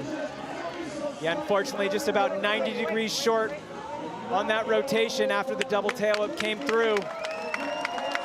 Let's hope he's okay. Maybe a little bit of frustration that's keeping him on the ground there. Oh, he's got a little bit of a limp going. If you think back to earlier this season, we had him join us up in the booth during the halftime. Red Bull Joyride in Whistler, stop number 2. He was battling a foot injury. I think it was a heel injury. So possibly re-aggravating that. No way to know for sure, but I mean, take a look at what we're seeing right now. Not quite getting the rotation around on that 360 double whip on the last jump, but let's take it up to the top and see where he cleaned it up from run number 1 here on this hip. Yeah, that front flip on the flat drop, what a way to open up his run. And then coming in, watch his front tire, just barely getting the rotation around on that double back flip. Oh, this would be a good angle for that. Watch this front tire just kiss the landing. As soon as he spots the landing, it's about 3 feet away from his face. Pulls it around a little bit short here on the tuck no hander, but I love watching people gap over hole features. And then here's another front flip down the step down. That lip not being very steep, it's really hard to generate that momentum to get that flip around. And then on the final, let's keep an eye on his right leg here as he comes in. Gets the foot on the pedal, about 90 degrees under rotation. Oh, there's the ankle right there. Yeah, rolled his ankle coming in. Well, at least it wasn't a re-injury from what kept him out of the Whistler event. Well, you talked earlier about how hard it is to keep the body rotating while you're doing multiple tail-ups in a 360. You saw it right there. You need to spin so much harder off the lip while you're spinning those tail-ups to get that 360 around. Just such a good run, not able to punctuate it at the end. Well, if you're enjoying Max's slopestyle in memory of Magaza on Red Bull TV right now on the Red Bull Bike YouTube channel, make sure you check out the Circle of Balance BMX Flatland competition. You know all about this, Alan.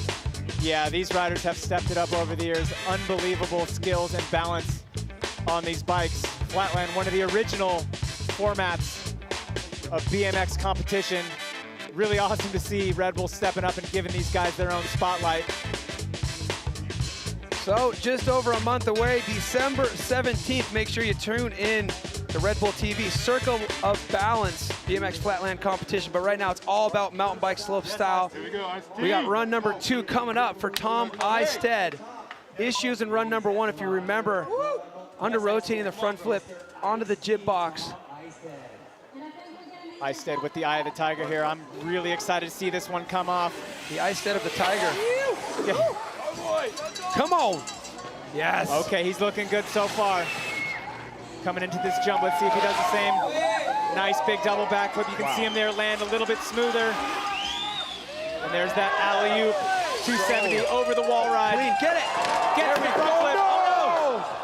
Oh, no. He had it. He fixed the front flip. So he was able to get the rotation on the front flip that time, but going just a little bit long. And when his front tire landed on the flat bottom and not on the transition, he just wasn't able to keep the momentum going. His front end bounced off, feet blew off the pedals. Well, that's a bummer there for Tom Isted, coming off the 4th place in cans. He's got such great runs. You know he has what it takes to get top 5 in every competition these days if he's able to put his run down. Here's a look back, left side of your screen there. Yeah, you see his front tire land completely flat and went a little bit long. It just didn't have enough time to get reset. Here it is again. on that replay as he drops in to give this Rotorua crowd a show. Oh. What's he got? Nice barrel roll and step down.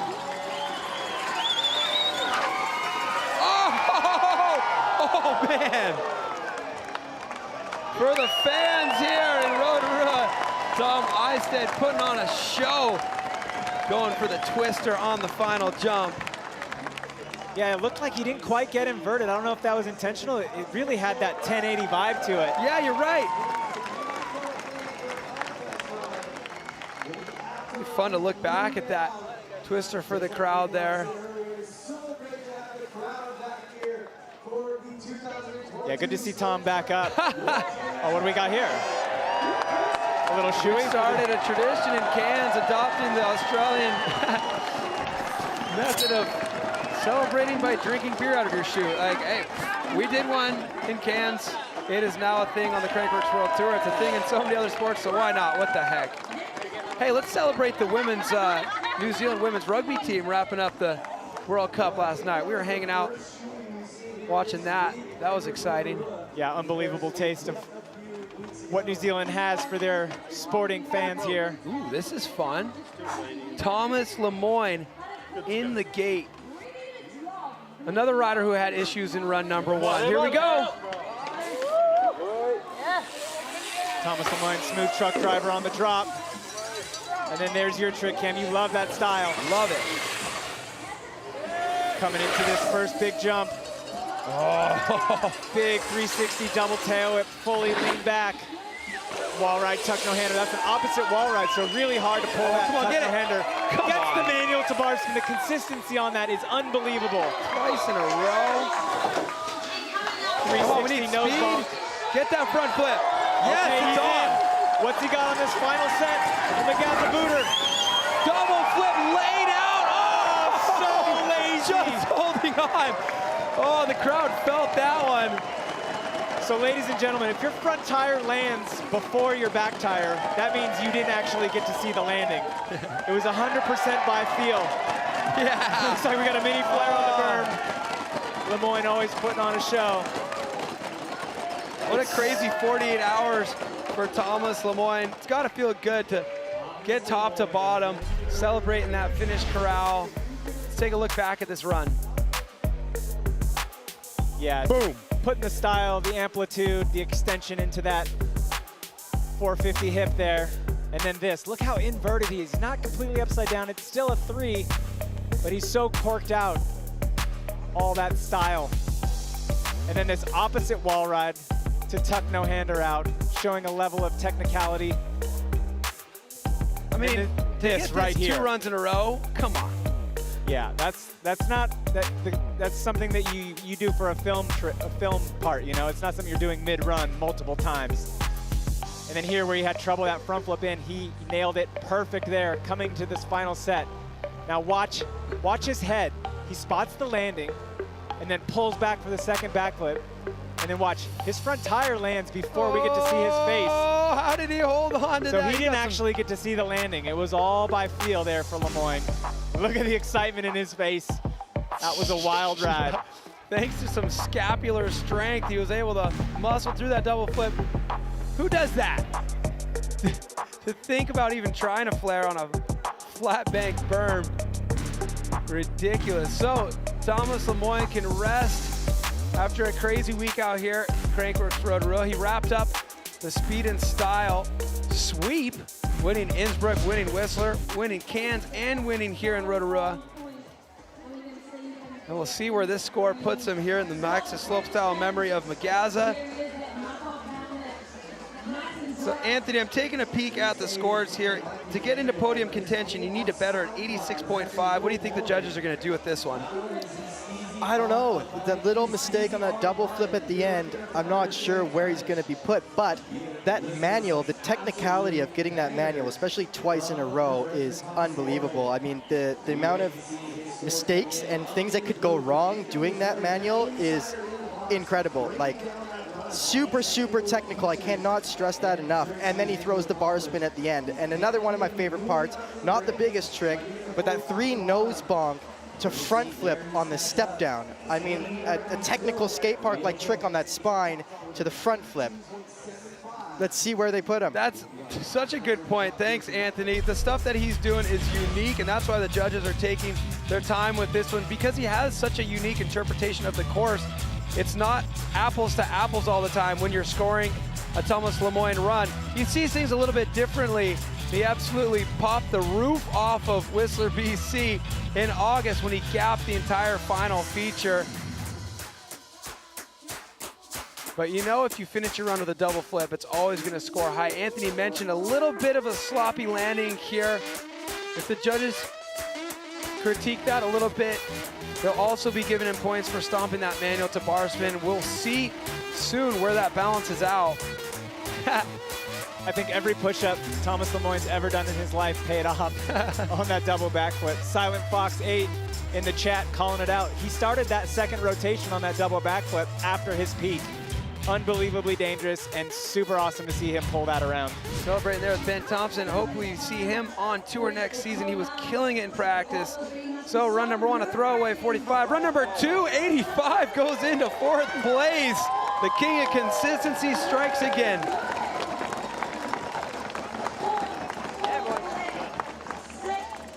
Yeah, interesting listening to Anthony talk about the judges paying attention to the technicality, not just on individual features, but the technicality of one feature leading into another. So Jakub Vencl sitting on a 70 right now from run number 1. All right. He's ready. So Jakub having a clean run in that first time. You know he's going to be looking to step up that score. Oh, slips his pedals there, but he's got some time. Oh, it's going to be tough to pedals have in. speed. Yeah, unfortunately, just not enough speed to keep that run going the way he wants to. Jakub just doing it for the fans right now. Jakub Vencl, unfortunately, with a mistake on feature number 2 here in run number 2. Gonna have to settle for that score of 70 currently, sitting him in 12th place. But yeah, there we go. Straight to pedals on that backflip Superman C crowd. Obviously not the run that he wanted, but gotta love it when the rider puts on a show for the crowd in the middle of a throwaway run. Yeah, definitely not the run that he was looking for. But congratulations to Jakub, just to be still in the mix here at the end of the long season that we've had. It is no small task. So the run to beat right now is that 92.75 from Emil Johansson. Let's relive that run now, Alan. Yeah, this run was amazing. He did have one little mistake there on that drop-in, but other than that, absolute perfection, something that we've expected out of Emil. And something that we haven't seen out of Emil all season is something that we haven't seen out of Emil. That's a good, I was like, where's he going with that? Yeah. Now I get it. I see we get to the bottom right here, and that bike just went around 3 times, and you can see him flex and just yell out of excitement, that 360 triple whip. He has won in his first run so many times. I think he has a whole stockpile of tricks that we haven't seen him do. It's fun to watch him dig a little bit deeper into the bag and surprise us, but still, this competition is far from over as we see Paul Couderc loaded up into the gate. Paul's sitting in 11th right now. His score is 71.5 from run number 1. There's that straight flip can-can. Yes. 450 tail whip looking really smooth. Getting those pedals in, keeping his speed up. Come on. And there's a 720. That's so much more difficult with those 26-inch wheels than the Cork 720. Keeping his momentum going. Yeah. Drop flip on that small drop. So much snap. Opposite downside whip on the hip. Nice 3, keeping the momentum. Flip whip on the step down. Okay, keep it going, buddy. What's he got? Does he have the speed? Here we go, double flip. Stops it. Yes, Paul Couderc. A little bit of a slip pedal there on that landing of the double flip. But to be fighting for speed and taking pedals at that final jump and still have the we'll call it bravery, that's not what's on my mind, we'll call it bravery to pull back that double backflip. So cool to see him get it around. There's that 720. Requires so much speed to 7 that jump. You saw him pedaling a lot throughout this run. He pedaled hard into that jump, still just barely squeezing enough speed to pull it off. Wall ride, 1 foot of tape out. Here, he almost got a little off balance. 1, 2, 3, 4, 5, 6, 7 pedals straight in to the double backflip. That's usually a trick you want to have more speed than you need. Somehow, Paul able to dig deep and get the power down to those pedals and get that rotation all the way around. Oh, there we go. Back tire touching down first. Still the feet blowing off, but able to squeeze around that rotation enough to put the back tire down first. Run 2 is not going to better his run 1 score. He'll stay in 11th place. Oh my goodness, Alan. Look who we have next. Nicholi Rogatkin improvising in run number 1, salvaging a score. Now an opportunity to clean it up. Okay, run 2. This is how Nicholi did it last time in Cannes. Oh, off the side. That was, I don't even, I've never seen that before. So good. There's that twister, nailing it perfect. Come on, Nicholi. Getting that wall ride to bar spin, keeping that momentum going. Tail whip up, bar spin out, and this is where he said he had a little trouble last time. Yes, get it. The cash in. Boom. Keeps the momentum. Flips the spine. Come on, speed. Yes, come on, Quirk, step down. No! Oh, man, he was so close. Second to last feature on the course. But in classic, Nicholi Rogatkin going for his dream run. Absolutely, it's first or last. Every time Nicholi steps on the course, he's not ever gonna hold back anything. Let's see.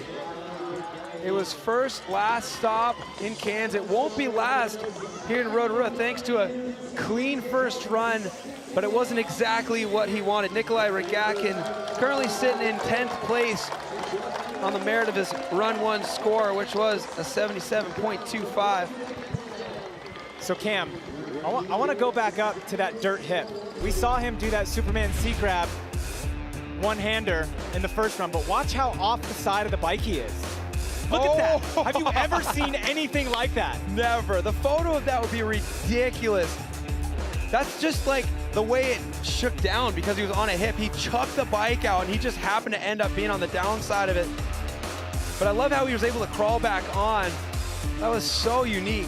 Yeah, fully committed every time he goes off of any obstacle. This is where we had some trouble going for that big cork 7 off that step down. It looked like his bike just started. Oh, he knew it was coming. He took a foot off. Big head hit there. But fortunately enough, helmet technology these days, keeping these riders healthy, getting them up. Nicholi's gonna shake that one off. Thank you, Nicholi. Always going for it, always delivering for the crowd here. Not going to be 2 wins in a row here for Nicholi. Here we go. Miguel Guerrero was the first rider to drop here in run number 1. Yeah, sitting in 9th now. Yeah, first rider to drop. Oh, is that a triple? Triple truck off the drop. It's been a long time since his first run. Oh boy. What? Oh! 360 tail whip to bar. Unfortunately, just kind of falling off the side there. Maybe he didn't quite have his hands and his weight set when he made contact with the ground. Yeah, the angle of the bike was so wild when he caught that tail whip. Catches it, he's sitting a little bit off kilter and still chucks 2 bar spins. Here we go, look, he's very stood up. Yeah, his outside hand got on maybe just a split second. Looks like he was leaned in his inward rotation direction. Sometimes that happens when the front end gets a little high. So Miguel Guerrero will do no better than 9th, but you gotta give it up for these crazy combos that he has, and you gotta give it up. Nice, he's not done putting on a show. What? Oh, triple bar backflip on the step down. Oh yeah. Oh, he slide out so smooth? Leaving everything out on the course. You know, he's so stoked just to be here. We talked about it earlier, but the riders pulling together the funds in order to get their homie, Miguel Guerrero, on course here. Part of the deal was Nicholi pitched in the most, so he had to take his visor off his helmet. Carolo Dirt. Follow him on Instagram. See even more of these crazy combos that he's looking to put into these slopestyle runs. Full gas. Yeah, that run was full gas, even when the tank was empty. He finished on fumes down there.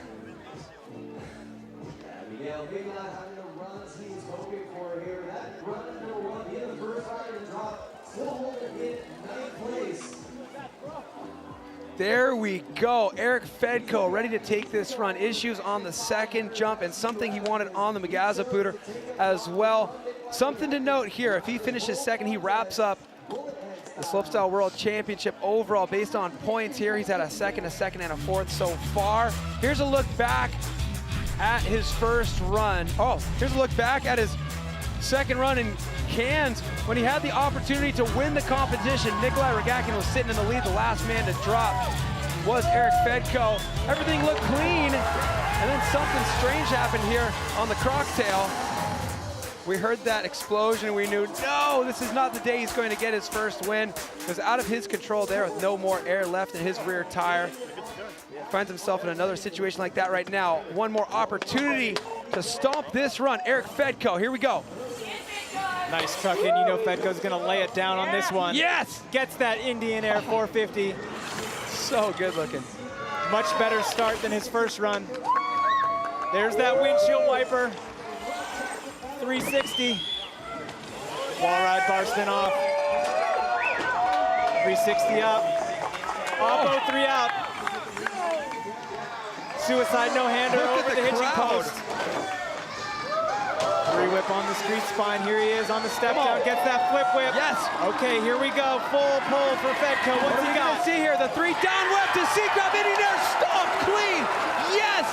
Oh, that's a new one for Fedko. What a way to finish that run. Oh, I thought that's what he might have been going for in run number 1. He just pulled out all the hesitation here in run number 2. Those 2 tricks that are such technical combos that look so good. So much style sprinkled through there. The photos that are gonna come out of this run are ridiculous. This kid's got style on and off the bike.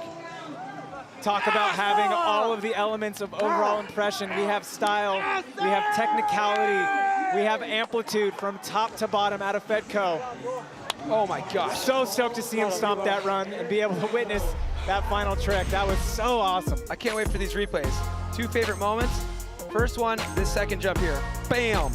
450 Indian Air, Superman C-grab. Such a technical combo. And then this, the windshield wiper mid-run. It wasn't too long ago that's just, you know, a Hail Mary. Only on the last set that we would see tricks like that. Now these riders are so confident they're doing it mid-run. Yeah, that 360 windshield wiper would check the box of the most technical combo in here. And then he's got the 2 other big combos are the stylish combos, tricks that other people aren't doing. He makes them look good. Look at him look over at the crowd here on this suicide no-hander. I'm really looking forward to seeing this last jump here. Yeah, not holding back on any obstacle. 360 tail whip on the spine, 3 backflip, tail whip on the step down, and then this. Whoa, he's vertical. So watch, at one point, he only has one hand on the bike while it's spinning one direction, and his frame is spinning the opposite direction. The technicality and the forces that go into that. Oh, look at that. It doesn't seem like something that you should be able to do. But not only does Fedko pull it, he does it with max extension and maximum height to really nail all those overall impression aspects. So there's more to the story here. Obviously, we're wondering where this is going to put him in our leaderboard for today's event, but he just needs second place to secure the title. Look at the reaction here from Anthony. Those combo tricks are so hard to get under pressure. All right, so Run 2 score coming in for Erik Fedko. He needs to beat 89.5 to lock up, though. He's not going to do it. 85.5. Just pointing out how clean the run from Max Fredriksson was and how banger the run from Bringer was. But a respectable result here, making Erik Fedko's season a pair of seconds and a pair of fourths. You can see a lot of shaking heads there as that score came in. All right, But let's it's on keep to this the next. party rolling. Lucas Huppert loading up in the gate. A fifth, and a sixth for him so far this season. He was sitting in third in the Slopestyle World Championship at the beginning of the day today. He's on course for run number 2. Yeah! Big 360 whip straight into a double downside opposite tail whip, putting that technicality going both directions with the tail whip.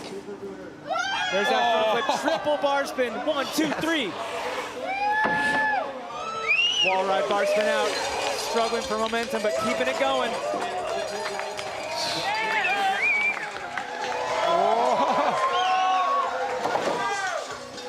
Toboggan 3 on the spine. Another double tail, but the other direction on the step down. Here he comes into the McGaza booter. Cork 7, coming up short. Not quite enough speed to make it happen. Man, not by a little bit either. Coming up short by a lot. Yeah, that was a big case. Huppert gonna bring a case of that to the party. Plenty for everybody. Yeah, plenty of that case to go around.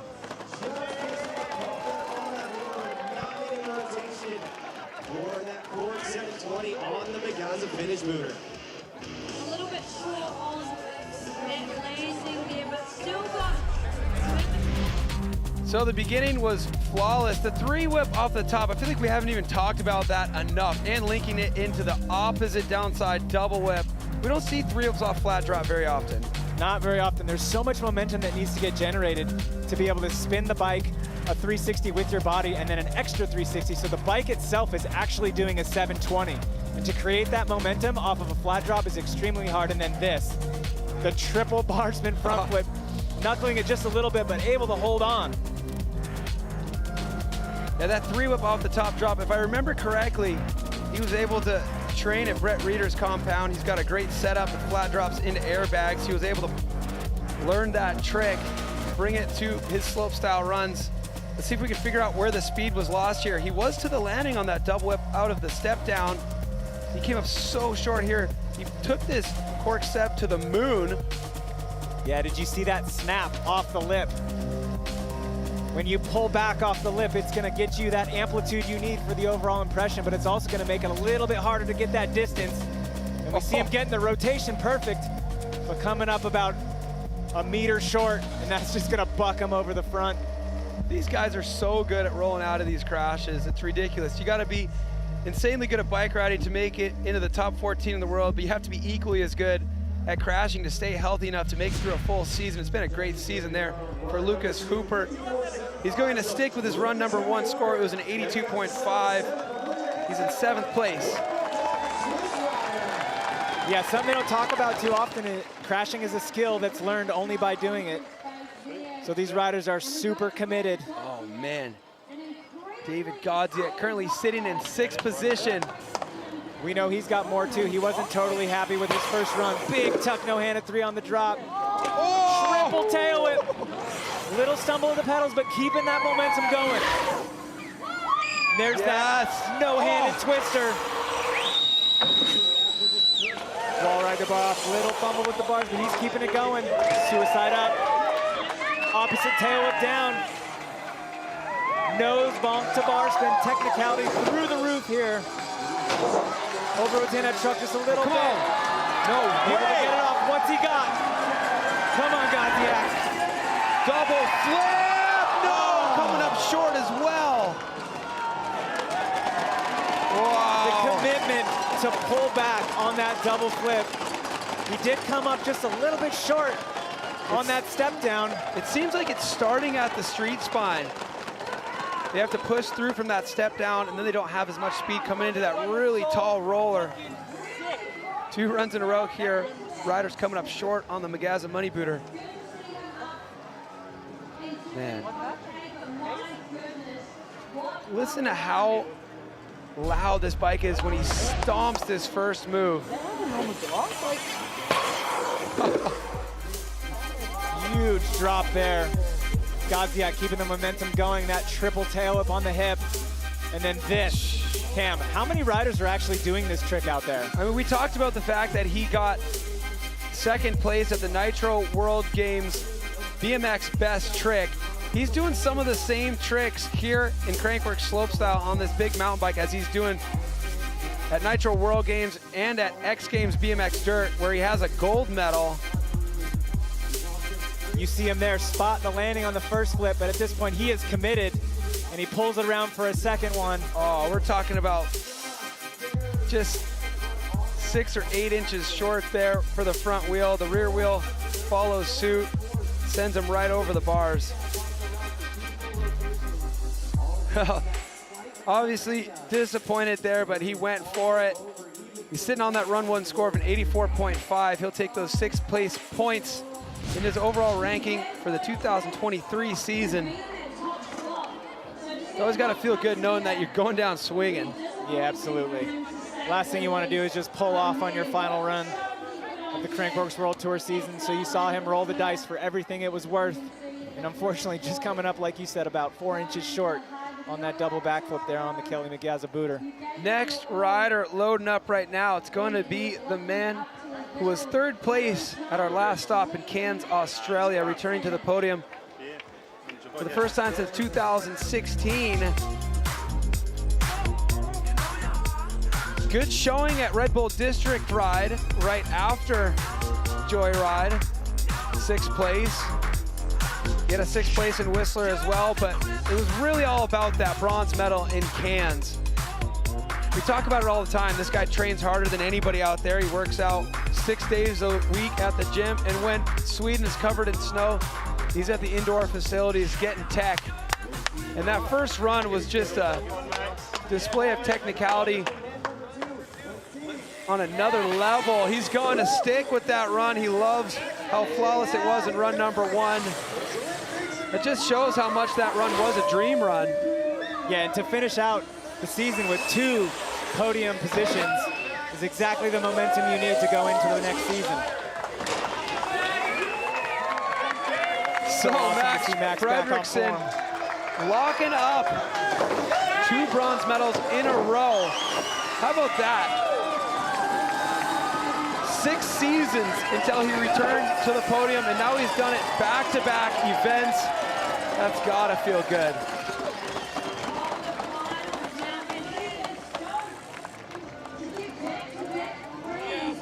Yeah, Max just finishing his season out here right now. You know where his head's at though, I bet? I bet it's on Eat Street, celebrating.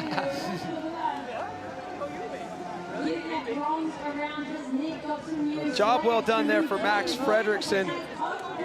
But the day is not over yet. We have one more rider left to go who has the opportunity to knock Emil Johansson off that number 1 spot. A 92.75 needed. He's laughing up there. We're gonna take a look back at that flawless run 1 with so many bangers in it.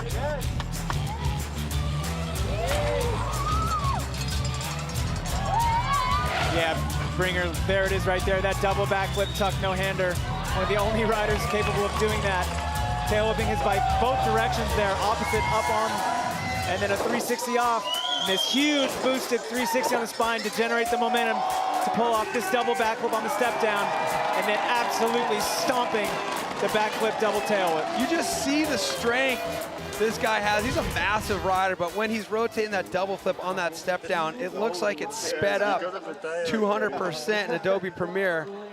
Tim Bringer, 2nd place. He's locked it up here today. Let's see if he tries to go for the win. This will make... It sounds like he's got something. He said, okay, we will see. Here we go. Tim Bringer on course. Gets that flat drop flip again, perfect. I love that he's going for it. 450 double Come on, tail. go. Oh, he's shaking his head. Maybe that was the spot where he thought he could improve. Maybe 3 double whip to bar on that hip. You know, when you think about how good that run is, he's probably up there going, well, what in the world am I going to improve? Maybe I can chuck a bar after the 3 double whip. Yeah, he's just having a nice fun run, gooning on the way down.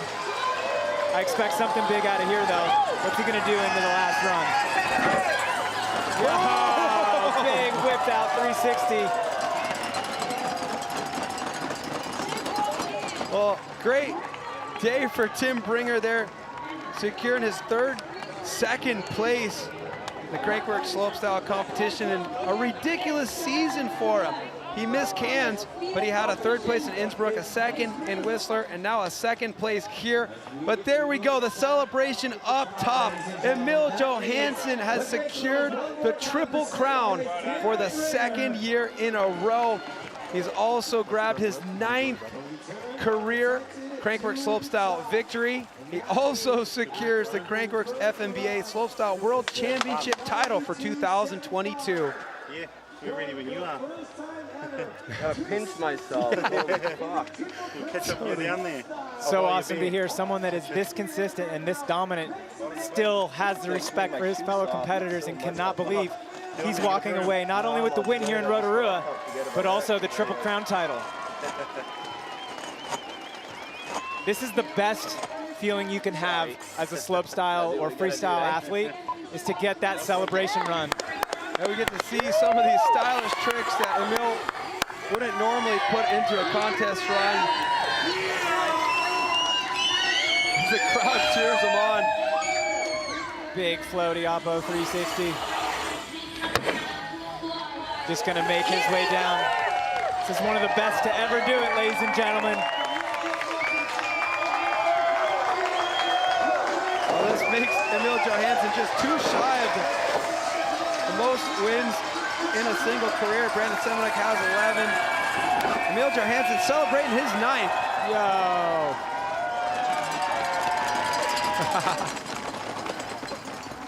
Wow, what a performance from this guy in run number 1. Fellow sweet there, Max Fredriksson will share a podium. Erik Fedko giving him the football celebration.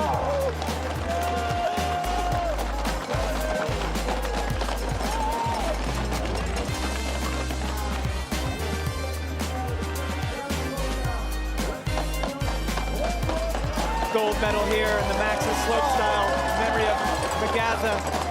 He solidifies the Triple Crown, and he also takes the FMB World title with this 1st place finish. Got 3 first places in 1 contest. I know. That's amazing.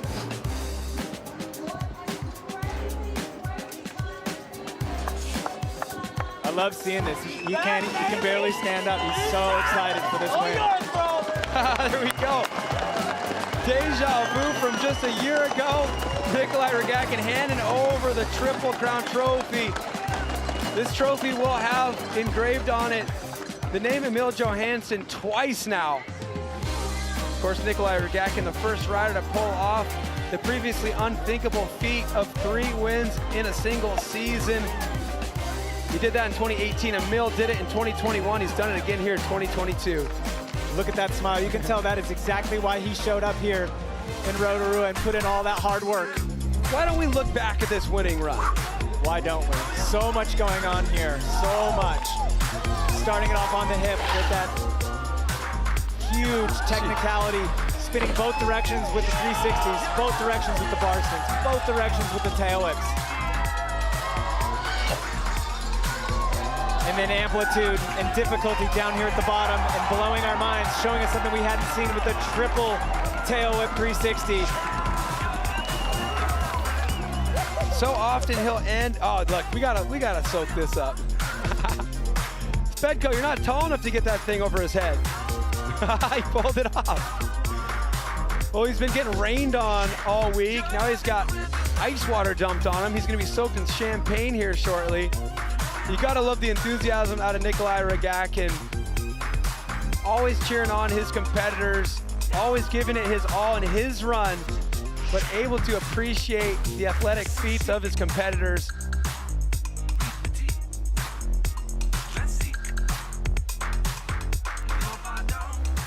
Emil, congratulations grabbing the win here. I know no wins are easy, but this one had to be especially difficult. How much of this last month was physical, how much was mental, and how good does it feel to pull this off? I wish it felt real at the moment. It kind of feels like a dream. It's been such a difficult past month, so to be here and in the position I'm in, it's just too far from the reality I thought I was gonna be in.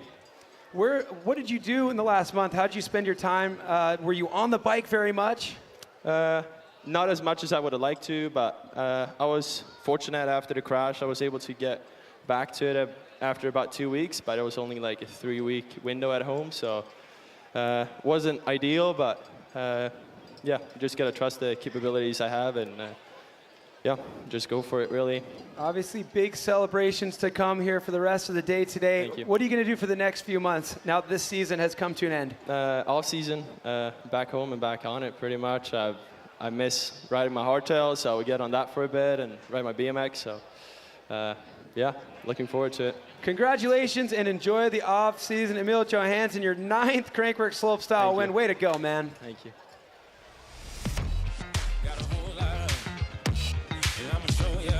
Come on. I know a lot of the viewers here in our YouTube chat here on the Red Bull Bike YouTube channel asking before the show started, will Emil be competing? Will he be there? He did not disappoint. The 92.75 from run number 1 was good enough to take the win. Tim Bringer grabbing another 2nd place, so close to that top spot. Max Fredriksson making it 2 bronzes in a row after 6 years off the podium. And Erik Fedko, so consistent throughout the season, 2 seconds, 2 fourths. Tomas Lemoine wraps up 5th there after securing with a full sweep of the Speed and Style 2022 season. A lot of riders leaving some out on the table. Nicholi Rogatkin, one of those riders who, man, it would have been interesting to see what the score would have been if he could have got his dream run. Yeah, you know that Nicholi had something to compete with what Emil threw down here. Unfortunately, just had that mistake on that cork 7 coming off that step down. But you know he's pumped, you know he's excited. That's one of the best things about these events is the camaraderie between riders. Even though they are, you know, on paper, arch nemesis and fighting against each other for all these points and these titles and these championships, they're also the ones that push each other. And I think they realize that they know they need each other to step up to that next level each and every event. It's so true. I mean, what a long season. And at the end of 4 stops, there's so much to talk about. It's a dream when we get to crown somebody with the Triple Crown title, but also the story we don't talk about as much is the Crankworx FNBA Slopestyle World Championship, which is all the points gathered up on the 4 stops of the tour. It is the pinnacle of slopestyle mountain bike. There is a feeder series, bronze events, gold events, silver events that lead up to the collection of points in order to find yourself in the top 14 in the world. But all of your results in that pinnacle series are calculated up. Emil was in a situation where he needed to not only win this competition, but he needed Erik Fedko to finish below 2nd place in order to secure the title. Fedko's so close to being able to grab that world championship. Emil was able to grab a world championship before he was able to start winning. And all those hints of how consistent of a rider he could be were coming out. There was that classic quote from Brandon Semenuk in his final Red Bull Joyride appearance where he shared a podium with Emil. He said, I think this might be the next unstoppable guy. Here we go. Here's the numbers for our 4-stop series here. Look at that. Emil Johansson not only grabbing the Triple Crown and the win today, but the world title. Yeah, and your pick for today's event, Tim Bringer, finishing up in 3rd place. Amazing, amazing season out of that rider. Something I can't help but bring up here, though, Tim Bringer, top 3 in the overall championship. He rode 3 events in a 4-stop series. All the rest of these guys above him rode all 4 events. So really hints at what's to come for him. He sticks with us on the 2023 season. These points super valuable in order to find your way in to the top riders in the world here. We take 14 into each competition. What a crazy competition it was here today. 2 runs for all these 14 riders in the Maxxis Slopestyle in memory of a Gaza. We will digest the rest of the competition after this break. Stick around.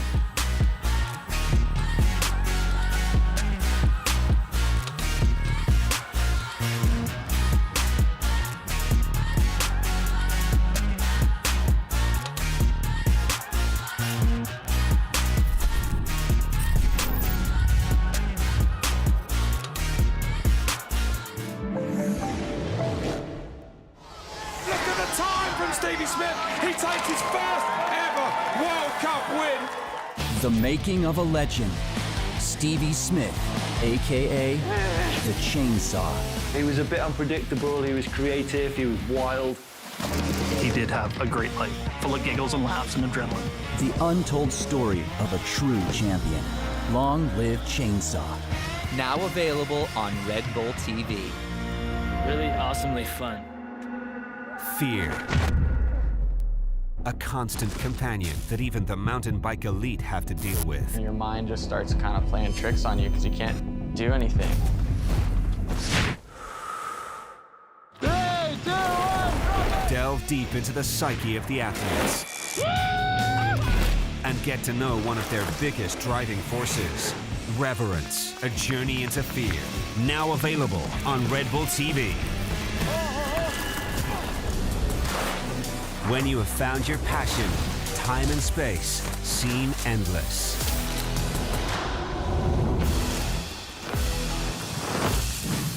A cinematic journey from lush coastal jungles to otherworldly landscapes. Join Brandon Semenuk, Emil Johansson, and friends in an extraordinary adventure.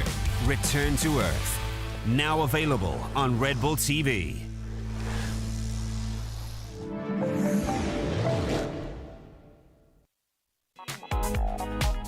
What a final live here from beautiful Rotorua, New Zealand.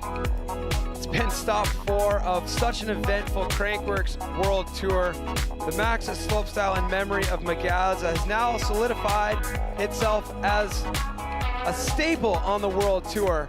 So fun to be able to end the season here this year. And what a show these 14 riders put on for us, Alan. I mean, Emil Johansson taking the win, Tim Bringer another second place, and Max Fredriksson back on the podium with a spotless technical run. But all the riders, I mean, even the runs that weren't completed top to bottom, they hint at where this level's going, what we can expect to see for the 2023 season. Yeah, absolutely, Cam. So much consistency out of these riders, even in these diverse conditions. You know, the course was not exactly the way they wanted it to be, and they did not get as much practice, but this contest did not show it. The riders were throwing down, pulling all of their hardest tricks. Man, it was amazing from beginning to end. Can you believe the weather forecast? When we all hopped on the plane to come down here to one of our favorite spots in the world, we're going, oh, I don't know if we're going to have a competition.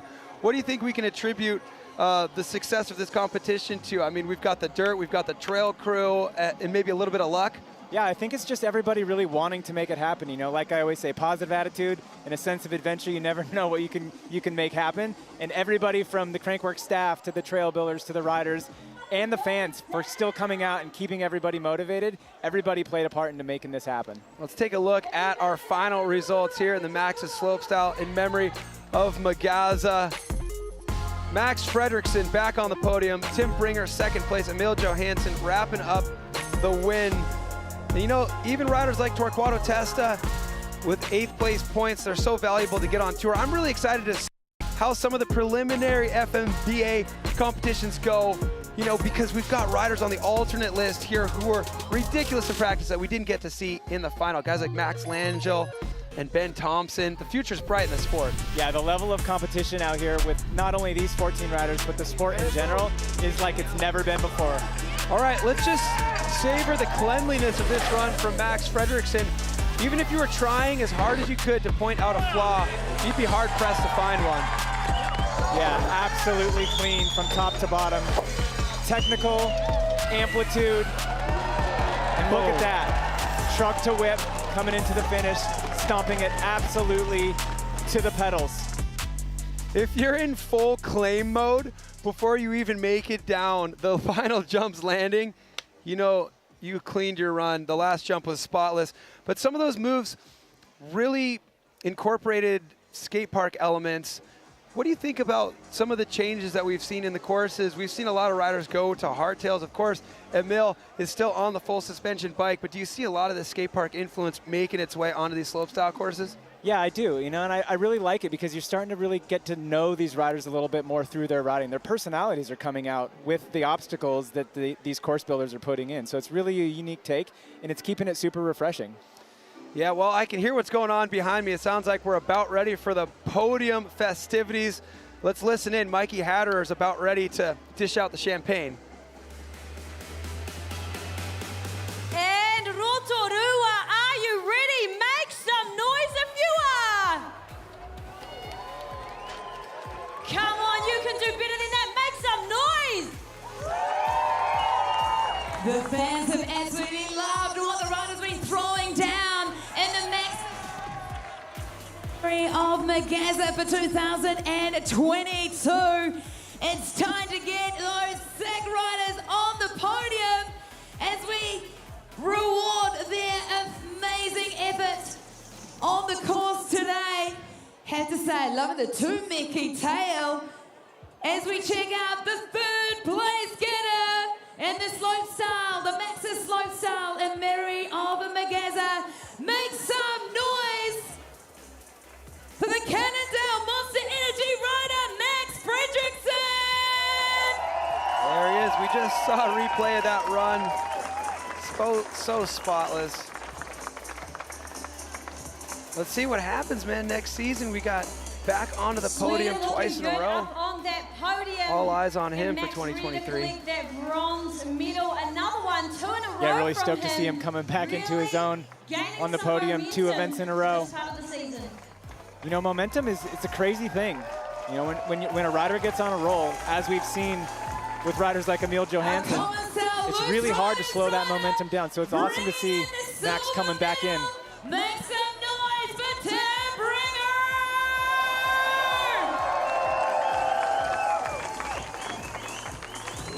Hulk throwing it down, another silver medal here in the 2022 Crankworx World Tour. Let's let him get his spot there on the podium. Talk about a rider using what he has to his strength. By far the tallest rider on the circuit. I feel like he uses that height as a benefit to get those double backflips spinning. And we got to see a couple of them today. To make some noise for the Trek Bikes Red Bull Fast House Giro Maxxis rider, the #1 today. Make some noise for Emil Johansson.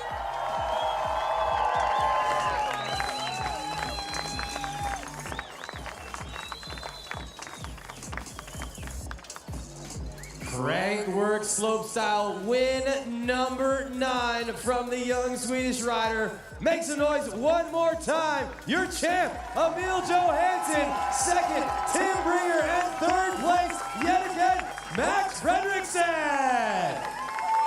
And Emil getting that wonderful carved trophy there. Now the curves on the trophy represent rotations, which is what he's been doing all day today here. It's been looking amazing. So that beautiful taonga from Rotorua to our champion. Oh man, when we were interviewing him, he talked about how it doesn't feel real. You know, he's been enforcing that positive mindset. He's probably pictured this day going this way. The fact that it actually all came together is so impressive.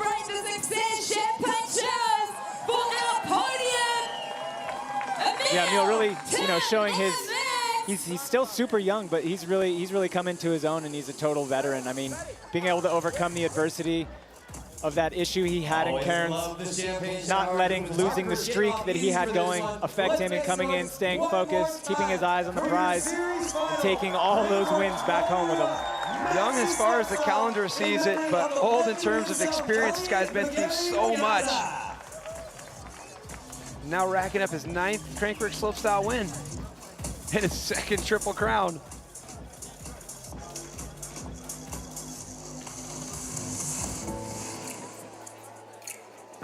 Yeah, Cam, if you could compare Emil's streak to another streak in a different sport, what would it be?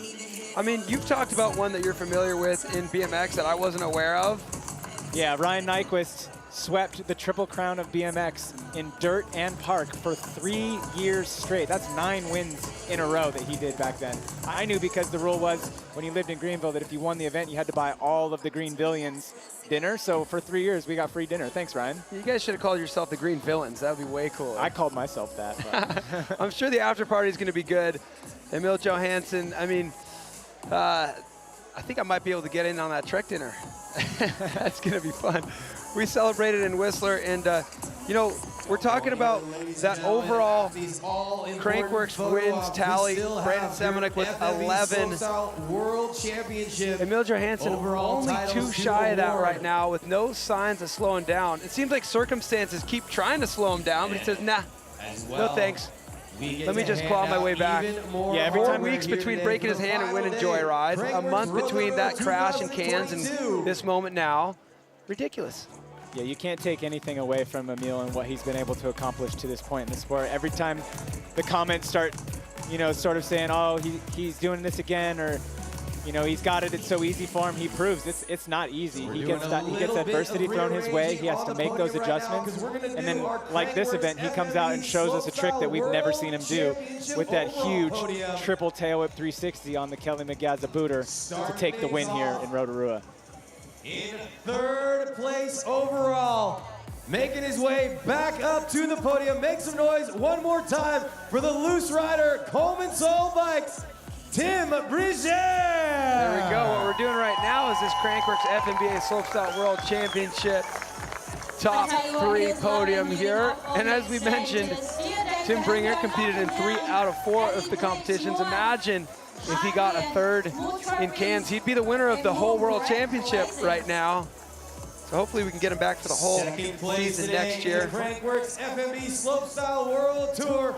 Make some noise riding for YT Bikes, Red Bull, Erik Fedko! And Fedko in 2nd place overall there.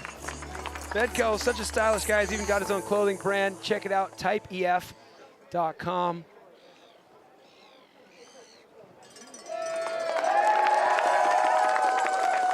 And making his way back to the top step of the podium as the Crankworx FMB Get your calculator out. World How profitable was this day here for Emil? For Mr. I think it was pretty good. I think it's pretty good. The win on the day, the Triple Crown, the world title, 3 gigantic checks. Make some noise one more time. Your FMB. Look at him, he still can't believe it. It hasn't sunk in yet. I love the fact he's still driving the same car he's had since he got his driver's license as well. Stacking up the wins here and the historical moments. The checks are a nice byproduct. They are a nice byproduct. I mean, you heard what he said when you asked him, you know, what's it going to be? You know, I kind of expected, like, oh, you know, big season, going to put the bike down for a couple months. But his mind is already in March back here in Rotorua. He's going to go home and train. More of the same. He's got a formula that obviously works. You talked to Bas van Steenbergen about that a bit as well. He just wrapped up the King of Crankworx title, and you ask him what he's going to do for the offseason. And I mean, these successful riders, they just jump right back into training. Yeah, I mean, the level of creativity and how much all these riders are pushing, even though you're on top, you need to keep pushing too just to stay there. Yeah, it's crazy to see. I mean, we just saw Max Fredriksson and Emil Johansson coming from Sweden, both super successful out here today. Would you have ever thought at the beginning of the sport that some of the most successful riders live in a place where it is winter the majority of the year and, you know, so dark? It's just, it goes to show it's more about like internal motivation than where you happen to grow up. Yeah, absolutely. I mean, grass is always greener, right? When you got to dig deep for it and when you got to push, when you get to a place like this, you just have so much more appreciation for the place that you found yourself. And Emil, you can see, I mean, this is his 9th win, and he still is elated and can't believe it. There's no complacency coming in. Triple crown of Slopestyle champion, Trek Fast House Maxxis Industry 9, Giro, and Red Bull, Emil Johansson.